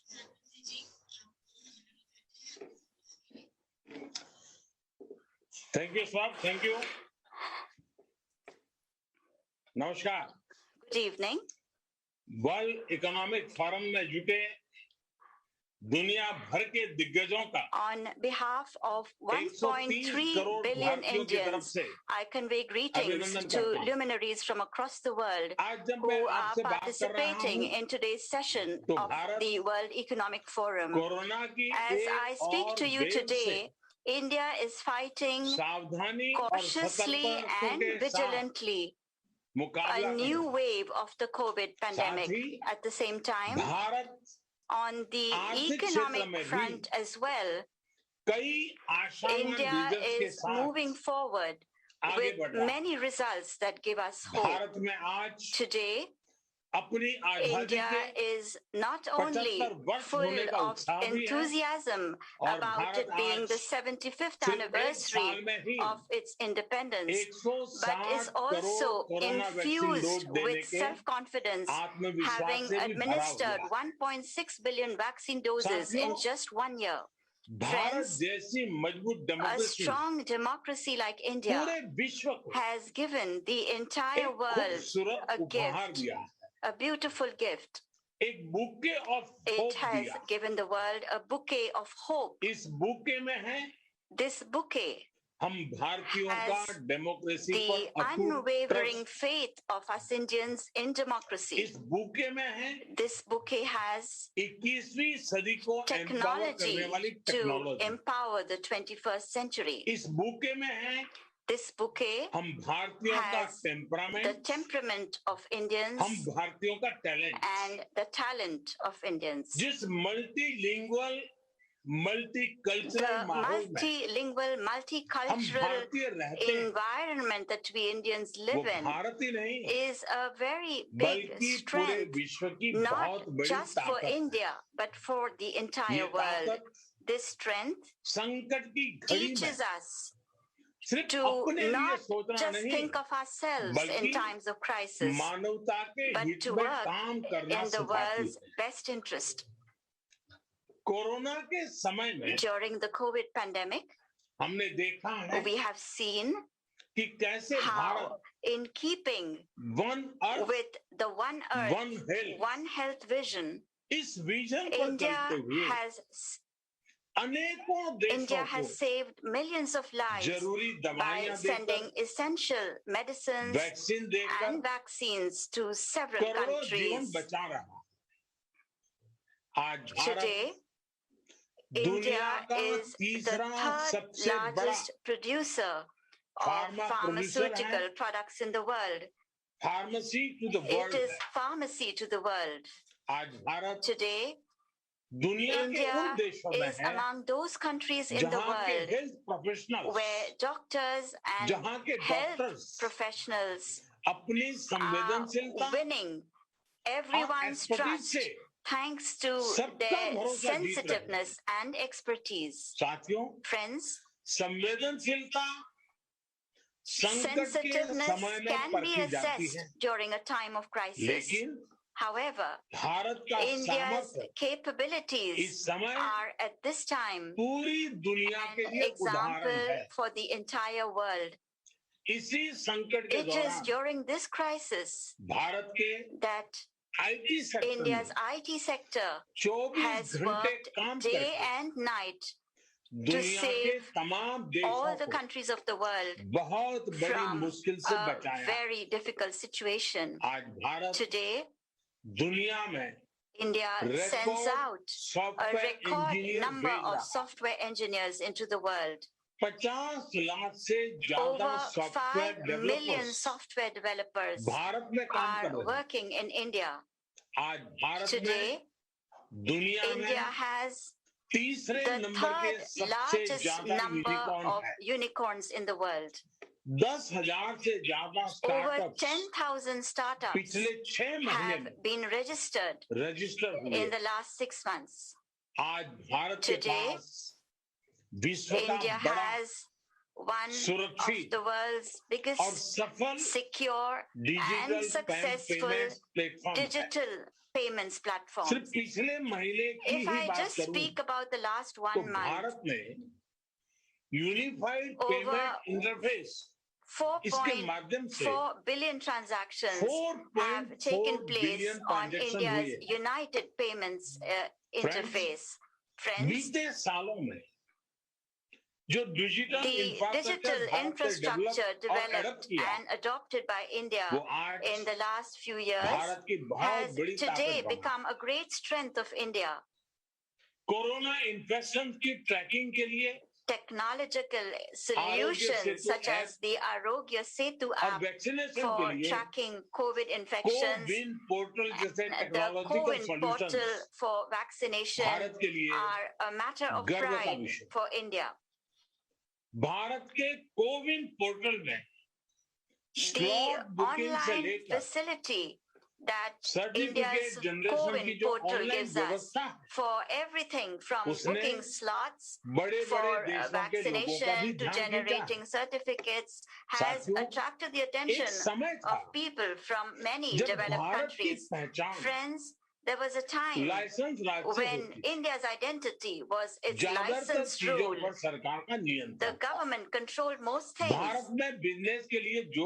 understand all the challenges that have been related to doing business in India.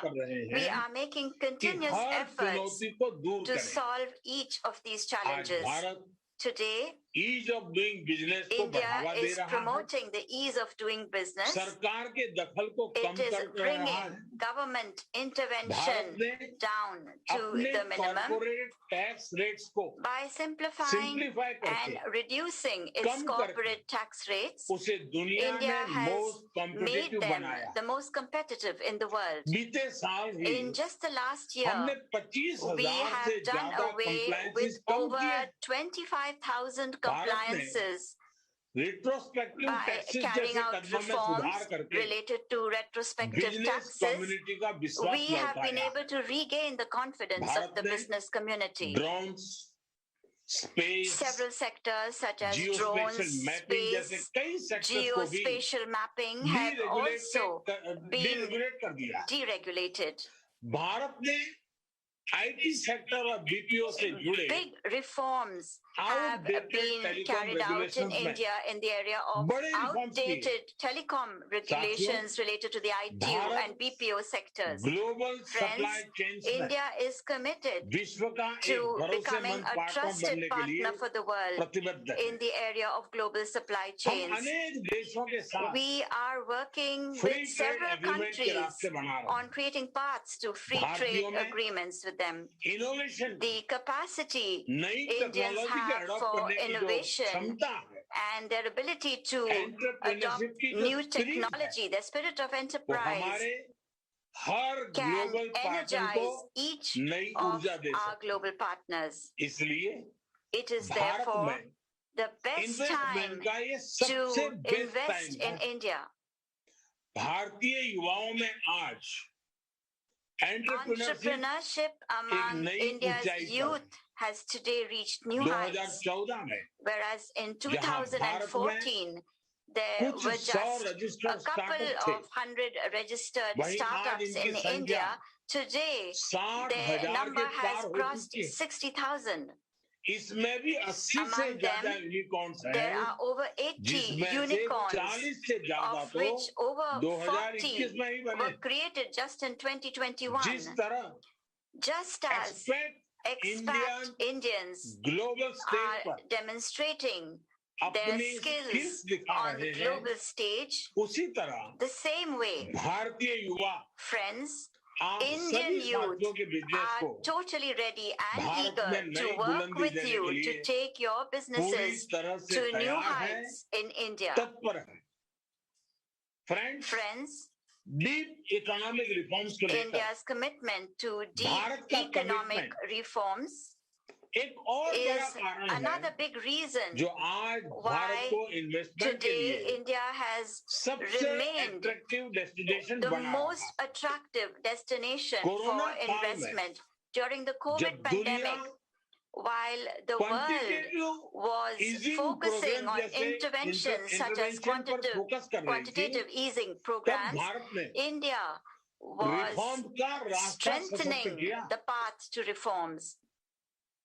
Digital और physical infrastructure को The biggest projects आधुनिक बनाने के to सबसे बड़े modernize project को digital and physical corona काल infrastructure में ही अभूतपूर्व गति were दी गई। given unprecedented impetus during the देश के COVID pandemic itself. 6 lakh Over से ज्यादा गांवों को 600,000 villages in the country optical are being fibre से कनेक्ट किया connected जा रहा through optical fiber. है। विशेष रूप से We are कनेक्टिविटी से investing जुड़े in इंफ्रास्ट्रक्चर पर particular $1.3 trillion का trillion इन्वेस्टमेंट किया जा रहा है। on connectivity related infrastructure. Asset monetization जैसे We innovative have set financing ourselves tools the में target of $80 billion generating generate करने $80 का लक्ष्य billion रखा गया है। through innovative financing tools such development as के लिए asset monetization her for stakeholder our development in एक order he to bring platform पर all लाने के लिए stakeholders on one Bharat platform. ने India गति has शक्ति also national started master plan भी the शुरू Gati किया। Shakti National Master Plan. हम नेशनल मास्टर प्लान के Under तहत this National Master Plan, integrated तरीके से we are इंफ्रास्ट्रक्चर की working planning in an integrated Development manner और on infrastructure planning, implementation पर काम development, and implementation. Goods This will also people give और services की new impetus seamless to connectivity और seamless movement पे एक नई connectivity गति for आए। the movement of goods, people, and Friends, services. Friends, India that is on the path to self-reliance is focusing not only on making processes easier, but also on incentivizing investment and production. It is following this approach that today production-linked incentive schemes valued at $26 billion have been implemented in 14 sectors. Our $10 billion investment plan to build the fab, chip, and display industry shows how committed we are to making global supply chains smooth. We are moving forward with our resolve to make in India and make for the world. Today, apart from in telecom, insurance, defense, aerospace sectors, there are unlimited possibilities in the area of semiconductors as well. Friends, today, India is making policies and taking decisions not only for the present, but keeping in mind our targets for the next 25 years. During this period, India has set targets for high growth and welfare and wellness for all. This period of growth will be green, it will be clean, it will be sustainable, and it will be reliable as well. In keeping with our tradition of making big commitments for global good and fulfilling them, we have set ourselves the target of achieving net zero emissions by 2070. Even though India, that is home to 17% of the world's population and contributes only 5% to global carbon emissions, only 5%. It is 100% committed to fighting climate change. Our commitment is 100%.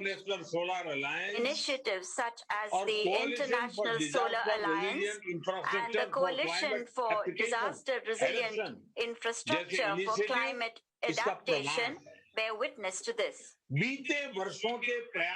Thanks to the efforts of the last few years, 40% of our energy mix today comes from non-fossil sources. The targets India had announced in Paris, we have already achieved them 9 years ago. Friends, in the midst of these challenges, we must accept that our lifestyles too are a big challenge for the climate. The throwaway culture and consumerism that have made the climate challenge even more serious. It is very essential that we move from today's take, make, use, dispose economy and move towards a circular economy. It is very essential that we move towards this. The idea of life, the mission life idea that I had mentioned at COP26 is also based on this very principle. Life or lifestyle for environment is a vision of a resilient and sustainable lifestyle that will be useful in fighting not only climate change but also unpredictable challenges of the future. Therefore, mission life must become a global mass movement. We can also make people's movement like life a strong basis for 3 Ps. And when I say 3 Ps, I mean pro-planet people. Pro-planet people का बड़ा आधार भी बन सकते हैं. This people's movement, life can become a very strong basis for pro-planet people. Friends, today, while we are having this brainstorming in Davos at the beginning of 2022, India believes it is its responsibility to be alert about some other challenges. Today, along with the changes taking place in the global order, the challenges we have been facing as a global family are also increasing. In order to address these, collective and synchronized action is needed from every country and from every global agency. Disruptions of supply chains, inflation, and climate change are examples of these. Another example is cryptocurrency. Given the kind of technology this is based on, decisions taken by any one country are not going to be enough to resolve challenges related to it. We need to adopt a uniform approach to it. However, given the global landscape today, the question that also arises is whether multilateral organizations are able to address the new world order and new challenges. Are they still capable of doing so? When these institutions were created, the situation was quite different. Today, circumstances have changed. They are very different. Therefore, it is the responsibility of every democratic country to focus on reforms of these institutions so that we make them capable of addressing present and future challenges.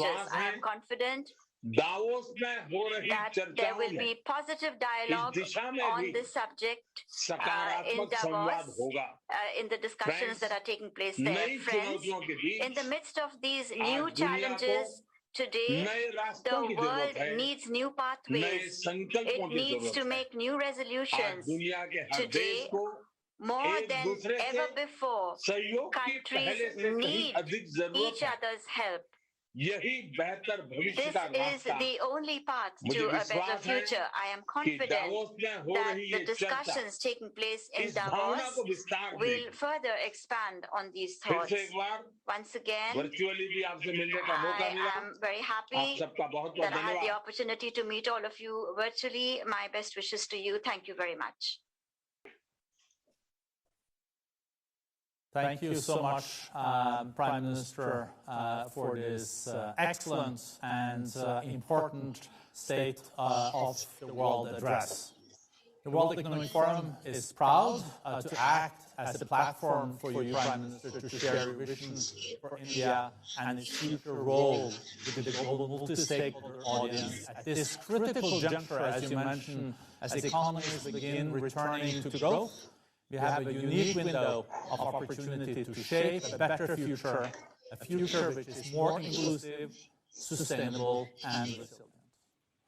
The health and economic challenges related to the pandemic, as well as the other urgent global critical issues, will remain unmanageable unless leaders execute solutions together, as you mentioned, Prime Minister, in your speech, and no more than ever, the world needs to come together and collaboratively deliver global responses. On that note, one of the things from your speech that resonated extremely well with me is the concept of one Earth, one health, driven by the philosophy of the world is one family, and your diplomatic efforts provide the template for the narrative that the world needs to embrace, to restore waning trust in multilateral frameworks for global cooperation.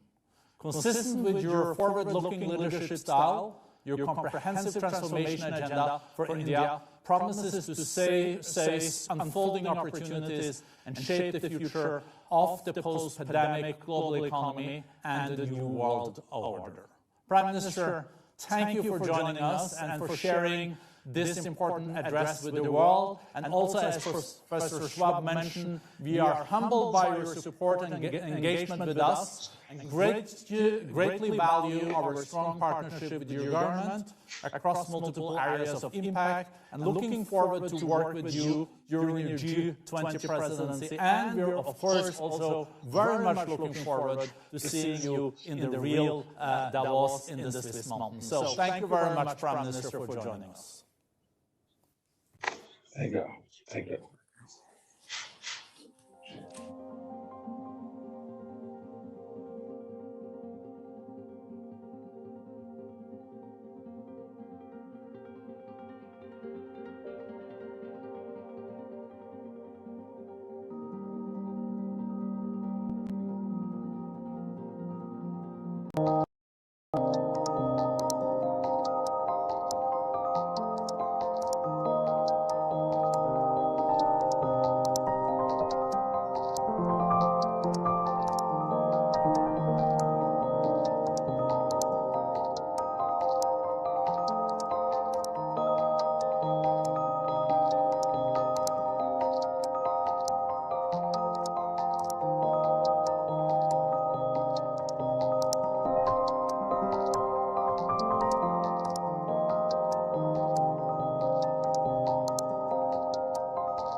Ladies and gentlemen, dear friends, it's an honor and privilege to have with us His Excellency Antonio Guterres, Secretary General of the United Nations, on the opening day of the 2022 Davos Agenda. With the Omicron variant spreading like wildfire, the COVID pandemic continues to dominate our daily lives amid an already growing inequality gap, the climate crisis, and geopolitical tensions that are causing unprecedented humanitarian needs. On the other hand, we are witnessing accelerated collaboration through new or expanded public-private initiatives that are unlocking frontier technologies to support the green transition, closing the digital divide, and future-proofing workers. As you have laid out in your vision for the future, Secretary General, our common agenda, the solutions to today's challenges depend on action from all stakeholders: governments, international organizations, civil society, private sector, and particularly young people. Action designed to strengthen global cooperation, driven by solidarity and the recognition that we must work together, as no one community or country, however powerful, can solve its challenges alone. We are grateful for the continued close collaboration with you personally, but also between the World Economic Forum and the United Nations to strengthen multi-stakeholder engagement in solving together today's complex challenges. Secretary General, I invite you to share your views on the state of the world and your vision on how to end the global pandemic and recover from its impacts in a more sustainable and equitable way. Welcome. Well, dear Borge Brenda, thank you very much for the invitation. And dear friends, this year's World Economic Forum takes place in the shadow of an enormously difficult period for economies, for people, and for the planet. According to the UN's economic report released last week, the world is emerging from the depths of a paralyzing economic crisis, but recovery remains fragile and uneven amid the lingering pandemic, persistent labor market challenges, ongoing supply chain disruptions, rising inflation, and looming debt traps, not to mention the geopolitical divide. And as a result, we see recovery slowing down quite substantially. And all of this threatens hard-won progress in advancing the 2030 Agenda and the Sustainable Development Goals, our key projects. The last 2 years have demonstrated a simple but brutal truth. If we leave anyone behind, in the end, we leave everyone behind. If we fail to vaccinate every person, we give rise to new variants that spread across borders and bring daily life and economies to a grinding halt. And if we fail to provide debt relief and financing to developing countries, we create a lopsided recovery that can send an interconnected global economy into a tailspin. If we fail to reduce inequalities, we weigh down economic progress for all people in all countries. And if we fail to match climate rhetoric with climate actions, we condemn ourselves to a hotter, more volatile hearse with worsening disasters and mass displacement. Now, at the core of these failures is a global inability to support developing countries in their hour of need, and also a problem of governance for international different systems. Without immediate action to support developing countries, inequalities and poverty will deepen. And this will result in more social unrest and more violence. As the Forum's new global risk report reminds us, the world is marching down a path laden with enormous risks. And we cannot afford this kind of instability. To chart a new course, we need all hands on deck, especially all of you in the global business community. And I have a number of asks. As you meet, discuss, and deliberate the prospects for recovery and economic rebound this coming year, I urge you to focus on 3 urgent areas. First, we need to confront the pandemic with equity and fairness. Last fall, the World Health Organization unveiled a strategy to vaccinate 40% of people in all countries by the end of last year and 70% by the middle of this year. We are nowhere near these targets.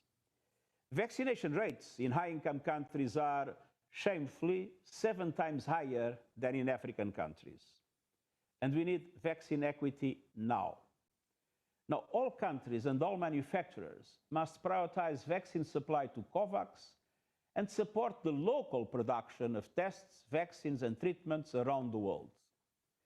We need pharmaceutical companies to stand in solidarity with developing countries by sharing licenses, know-how, and technology so we can all find a way out of this pandemic. And of course, in situations where compensation may be warranted, we don't want to have any pharmaceutical company in financial difficulties or not able to invest.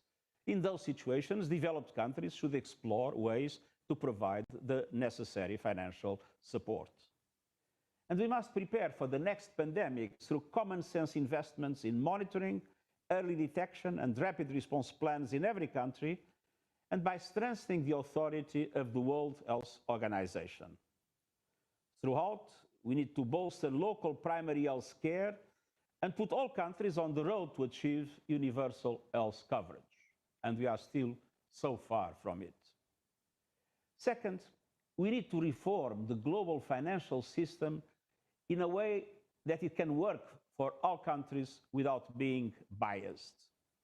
At this critical moment, we are setting in stone a lopsided recovery. More than 8 out of 10 recovery dollars are being spent in developed countries. Low-income countries are at a huge disadvantage. They are experiencing their slowest growth in a generation and trying to dig themselves out with woefully insufficient national budgets. The burdens of record inflation, shrinking fiscal space, high interest rates, and they will be higher, and soaring energy and food prices are hitting every corner of the world and blocking recovery, especially in low and some middle-income countries. They stifle any hope of growth by making it even more difficult for governments to invest in the sustainable and resilient systems people need. Health, education, decent work, and social protection are not only human rights, they collectively represent a country's economic engine. And in developing countries right now, this engine is stalled with dire consequences for people's livelihoods, especially for women and youth. The global financial system has failed them when they need it most. And global solidarity is missing in action. Countries are shackled by mounting debt and extortionate interest rates, all but guaranteeing defaulted payments. And many middle-income countries find themselves ineligible for debt relief despite surging poverty, rising unemployment, and development losses. Now, we need a global financial system that is fit for purpose. And this means urgent debt restructuring and reforms of the long-term debt architecture. It means expanding the common framework for debt treatment to middle-income countries and to make it work, with private sector creditors also engaging with the framework. It means going beyond gross domestic product to measure, mitigate, and prepare for vulnerability and investment risks, especially climate risks. It means addressing corruption and illicit financial flows and ensuring that tax systems are fair and designed in a way that truly reduces inequalities. And it means bringing together governments, businesses, the financial sector, and international financial institutions to build up private investment in developing countries. As business leaders, stand with us and we shape a global financial system that works for all countries, not just the wealthy few. Third, we need to support real climate action in developing countries. Emissions must fall, but they continue to rise. Coal-fired power generation is surging towards a new all-time record. And even if all developed countries kept their promise, very important promise, to drastically reduce emissions by 2030, the problem is that with all developing countries achieving their present nationally determined contribution, especially emerging economies, global emissions would still be too high to keep the 1.5 degrees goal within reach. We, in fact, would need a 45% reduction in global emissions this decade. Yet, with the present conditions, global emissions are set to increase by 14% by 2030, defying reason and ignoring the impacts on people, economies, and our planet. 1.2 degrees of warming has already brought devastating consequences and soaring price tags measured in dollars and despair. Over the last 2 decades, the economic toll from climate-related disasters skyrocketed by 82%. Extreme weather in 2021 caused $120 billion in insured losses and killed 10,000 people. And climate shocks forced 30 million people to flee their homes in 2020 alone, 3 times more than those displaced by war and violence. And 1 billion children are at an extremely high risk of the impacts of climate change. Now, turning this ship around will take immense willpower and ingenuity from governments and businesses alike in every major emitting nation. Now, a number of countries have pledged to make meaningful emissions reductions in the 2020s, but other countries face enormous structural obstacles. They have an energy mix that relies on heavy dependence on coal, and that stands in the way of progress for us all. So they need assistance. Let's not go into a blame and shame. Let's assist, help key emerging economies to accelerate the transition. And I'm calling for the creation of coalitions with countries, governments, public and private financial institutions, investment funds, and companies that have the technological know-how to provide targeted financial and technical support for every country that needs assistance. We have had the US and China making an agreement that I hope will provide China with more adequate technologies in order to accelerate the transition from coal. India doesn't like a coalition, but India has accepted several bilateral forms of support. And I've been in close contact with the US, the UK, and several other countries to make sure that there is a strong project to support India, namely in their investment of 450 gigawatts of solar energy. And Indonesia and Vietnam already accepted the concept of a coalition supporting them to get rid of coal. So this must be a priority for us all, to phase out coal. No new coal plants should be built. As I said, the governments of Indonesia and Vietnam have just announced their intention to get out of coal and to have a transition to renewable energy, but they need support for that. South Africa now has in place a just energy transition with a partnership that involves a number of key countries and international financial institutions to support them in accelerating their moving out, progressive moving out from coal. And we see a clear role for businesses and investors in supporting our net zero goal. The Net Zero Asset Owners Alliance has set the gold standard. And last week, I took part in a meeting of the Glasgow Financial Alliance for Net Zero. That group has mobilized represents more than 130 trillion of assets mobilized to the net zero goal. The entire financial system should follow their lead. But these efforts must be complemented. We need entire sectors on board. Heavy industry, shipping and aviation and others must be on a trajectory for net zero by 2050. At COP26, I also announced the creation of a high-level expert group to evaluate the standards and criteria used to set, implement and monitor net zero commitments by non-state actors, businesses, cities, financial institutions and regions. Over the course of this year, the group will propose new frameworks and develop recommendations. And it is encouraging to see the private sector take the lead, but it is essential to put pressure on governments to keep up and not be left behind. The truth is that many of today's policies and regulatory frameworks are an obstacle for private sector engagement. At the same time, international financial institutions are not doing enough to create forms of partnership that will allow to de-risk private investment in countries that need to speed up their transition. And all this needs to change. So, dear friends, across all these three areas, we need the support, the ideas, the financing, and the voice of the global business community. We cannot afford to replicate the inequalities and injustice that continue condemning tens of millions of people to lives of want, poverty, and poor health. And we cannot continue building walls between the haves and the have-nots, or building walls that undermine a global market that needs to work in a united way. We need to come together across countries and across sectors to support those that need the most help. So let's stand together to make 2022 a true moment of recovery. And I look forward to working with all of you to make this happen. And I look forward to the discussion that we are going to have. Thank you very much. No, thank you so much, Secretary General, for this very powerful speech, and count on the World Economic Forum's full support as the International Organization for Public-Private Cooperation. And I think your 3 points are so important. It is a strong paradox that 7 times more people are vaccinated proportionally in the developed world than in the developing world.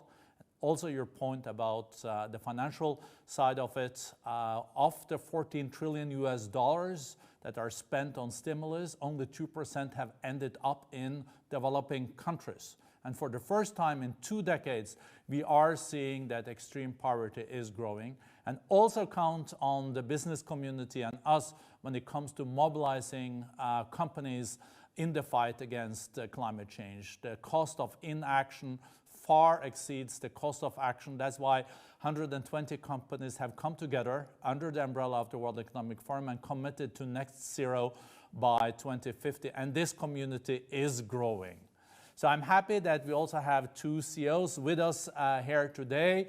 And let me then go to Anish Shah, Managing Director and CEO of Mahindra Group, India. India is a very important country. You're also heading one of the most important companies in the country. And we just had half an hour ago Prime Minister Modi addressing Davos. So over to you, Anish.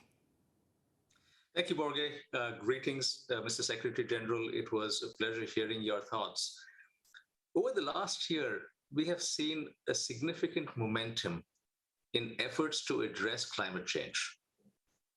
Many of my CEO colleagues across the world and at the World Economic Forum are playing a leadership role to make a meaningful impact as we strengthen the public-private partnership. We at Mahindra Group are targeting net zero by 2040 and have made meaningful progress, but we still have a long way to go. And we realize that current technologies will take us only half the distance. You mentioned coalitions, sir. Could we create global platforms for seamless transfer of technology or knowledge? Could we leverage maybe a UN platform in this regard? We would love your thoughts on how such a cross-border task force could help countries and companies collaborate in developing technologies required to address climate change. This will enable all of us, as you mentioned, to turn the ship around and accelerate our decarbonization agenda. Thank you. Well, thank you very much for your question. That is absolutely a crucial one. But of course, the reform that you talk about would mean changing rules in the World Trade Organization, changing the TRIPS, changing several of the rules in intellectual property. And I think this is not going to be easy. I'm very much in favor of these changes done in a way that allows for effective transfer of technology without undermining the research capacity of those that are now in the front line. So I'm not in favor of a system in which all of a sudden intellectual property disappears. On the contrary, but we need to organize things in a way that the transfer of intellectual property will be much easier than what it is today. But this will not be easy, and this will take some time. And that is the reason why I've been trying, in close contact with several developed countries and with international financial institutions, to see if we can find for each country that needs an important support in order to be able to reduce emissions in the present decade, and India is in the front line of these countries. My proposal was to bring together a number of governments, to bring together international financial institutions, to bring together, and I mentioned that to the funds, private finance, and companies with the technologies that are relevant in order to be able to, with the governments and the private sector of the countries like India or like Indonesia or like Vietnam or like Thailand or like South Africa, to be able to have a massive program of support targeted to those countries, in which, of course, the developed world would have to invest in making sure that the technologies are made available and that this is financially supported in order for the countries and the companies that have those technologies to be able to accept to be part of this effort. Now, I've seen a lot of acceptance of this concept. Your government has told us that it doesn't want a coalition, and I understand the perspective of the Indian government that thinks that probably a coalition like that would have some kind of tutoring that India cannot accept, and I fully understand that. But they are ready to move on with several bilateral agreements in this regard, and I'm totally at your disposal to see, and in close contact with the US, with the European Union, with Japan, with other countries, and with several financial institutions, how is it possible to find mechanisms that allow effective transfer of technology to the companies that operate in the sectors that are decisive, both energy, but not only energy, industry and others that are decisive for India to be able to start more effectively reducing emissions. As I mentioned, there is this mega project of the 450 gigawatts, gigawatts, and we need to make sure that there is adequate finance for this project. But there is a lot of things that also need to be supported in industries. And of course, your company has been, I would say, the ex libris of the India green private sector. And so, I mean, we are delighted. Our climate team, in close association with the presidency of the COP and in close association with several countries, I'll be delighted to do everything possible to put in place mechanisms that can work in support to Indian companies. But I agree with you that what we would need would be a broader mechanism in which these technological transfers would become possible, would mean changing some rules, but also guaranteeing that companies would not give up on the research that is needed. So, as I said, we are not looking into expropriation of technology. We are looking into a fair way in which technology can be transferred, and for that to be possible with the support of international financial institutions and the support of several developed countries. Thank you so much, Secretary General. We have 2 more questions to go. If you want, we can bundle them, or if you have time, we can take them separately. For me, we can take them separately. Thank you. Thank you. I just wanted to we know you're a busy man. There is a lot of challenges to get solved. The first question is then coming from my colleague, Sadia Sahidi. She's Managing Director at the World Economic Forum, and I know, Secretary General, that you know her important work on risk, gender equality, but also inclusion and jobs. So over to you, Sadia. Very much, Secretary General, for the opportunity to ask you a question. Last September, you convened a high-level event on jobs and social protection to address the uneven impact the COVID-19 pandemic has had on people and countries. As outlined in your speech just now, as well as the forum's latest global risks report, a divergent recovery is very likely to create further social fractures. Given this uneven recovery from the pandemic, how can the public and the private sector join forces towards a just and fair transition towards a new economic model, and in particular one that integrates better jobs, better social protection, and better learning and education? Thank you. Well, thank you very much. First of all, in those countries, the private sector must be an important element of what I've been calling the need for a renewed social contract. I mean, the trust between those that are governed and the governments, both in democracies and in more authoritarian regimes, is being undermined. The social contract has evaporated wherever it existed. And we need a new social contract exactly to address the questions related to education, the questions related to health coverage, the questions related to social protection and others. And I think the private sector has a key role to play in order to allow for that to happen. But this social contract in a developing country will not be able if there is not an effective support from the outside, because obviously they have no fiscal space for the social policies that are needed, and they have all the debt problems. So I think we also need, and I've been calling it a new global deal, and the reform of the international financial institutions and the way international finance works in order for private investment from outside to be also a key instrument in this capacity. Now, in many situations, private investment will be difficult because of the risks associated.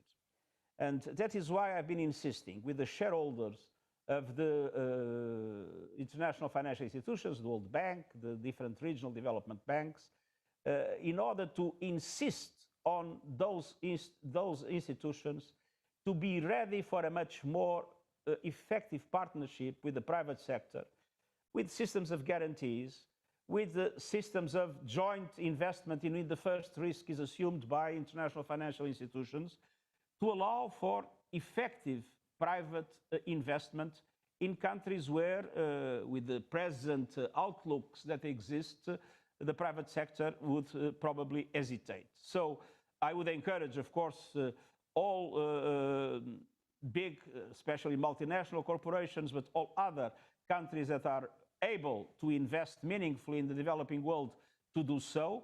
But I will go on insisting for the need to create mechanisms of support to de-risk and leverage that investment. Thank you so much. Let's then move over to Svein Tore Holsæter. He's the president and CEO of Yara. I think you know also Mr. Holsæter. Mr. Secretary General, it's in the agriculture, fertilizer sector, and we know that food is very high on your agenda, also following the food summit that you convened last fall. So, Mr. Holsæter.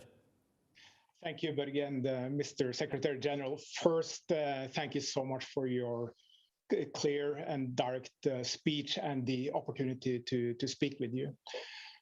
One of my biggest concerns and an area where I hope for stronger collaboration is in the looming food crisis. We cannot ignore the warning signs of an impending global security issue that could impact millions around the world in areas where the pandemic and catastrophic climate events, conflict, and now rising prices are hitting really hard. Take the African continent as an example, the combination of an annual $35 billion food import bill, some of the lowest agriculture productivity in the world, severe droughts, locust events, poor access to vaccines, and existing conflicts create the perfect storm. We need to act, and we need to act together. So firstly, this is a potential security issue capable of destabilizing societies and forcing people into poverty, hunger, and migration. And I believe this is a topic for the UN Security Council to address. Secondly, how can the United Nations coordinate our joint action? As the CEO of a global crop nutrition company, I'm ready to act. How do you advise we work together with governments and international organizations to ensure that we have enough food, both available and affordable in the next years? Thank you. Well, that is a crucial question because for the first time after a long period in which hunger was every year decreasing in the world, we had witnessed an increase of hunger that is something that is morally absolutely intolerable, and that has consequences, as you mentioned, in relation to social stability, the risk of conflict, and the difficulties for countries to have an effective recovery. Now, we had the food summit. I think it was a good summit in the sense that it was probably to bring together the governments, but also the private sector, the business community in general, and the civil society. And we have decided that the three organizations that exist in the UN, WFP, FAO, and IFAD, probably would not be enough to create the mechanisms of coordination that you mentioned necessary. So we have now created in Rome a hub, a food security hub, and the idea is to have this hub as a platform to strengthen the cooperation with all public and private entities that want to be part of a global project in relation to increased food security, meaning not only fighting hunger, but also increasing productivity and production and creating the conditions for the agriculture recovery to be a main factor in the recovery, especially in developing countries and particularly in Africa, where we absolutely need to have food markets working as markets. We have very interesting experiences. For instance, in countries like Kenya, it's possible for farmers with only a mobile phone to know exactly what are the prices in the different areas of the country, how they can make sure that intermediaries, people in the intermediary sector will not cheat on them or whatever. We have financial mechanisms that can also be put in place through the mobile phones. So, I mean, some things are happening, but globally in the African continent, we have a dramatic problem of productivity, as you mentioned, and we would like to create conditions to mobilize not only the FAO is supporting them as they can, but to mobilize those that have the technology, the experience, and also the financial capacity, supported again by international financial institutions, to be able to have the impact in Africa of what the Green Revolution has meant in Asia. Unfortunately, Africa did not benefit, but it's absolutely essential to do something similar with, of course, different characteristics, but with the same objective, making Africa a continent that will be able not only to feed itself, but to provide food excellence to the global market. Thank you so much, Mr. Secretary General. Thank you again for your powerful speech. Thank you for great collaboration. And I can promise you that we'll follow what you said, all hands on deck to address the three challenges that you outlined. And thank you for your global leadership that is more important than ever, and your commitment. Thank you so much. Thank you very much, and all the best, and congratulations on everything the World Economic Forum is doing in order to make sure that we really move in the right direction in all fronts, be it climate, be it COVID, be it the Agenda 2030 and the Sustainable Development Goals. We are very grateful for your support and for your engagement. No, thank you so much. Bye-bye. All the best. Thank you.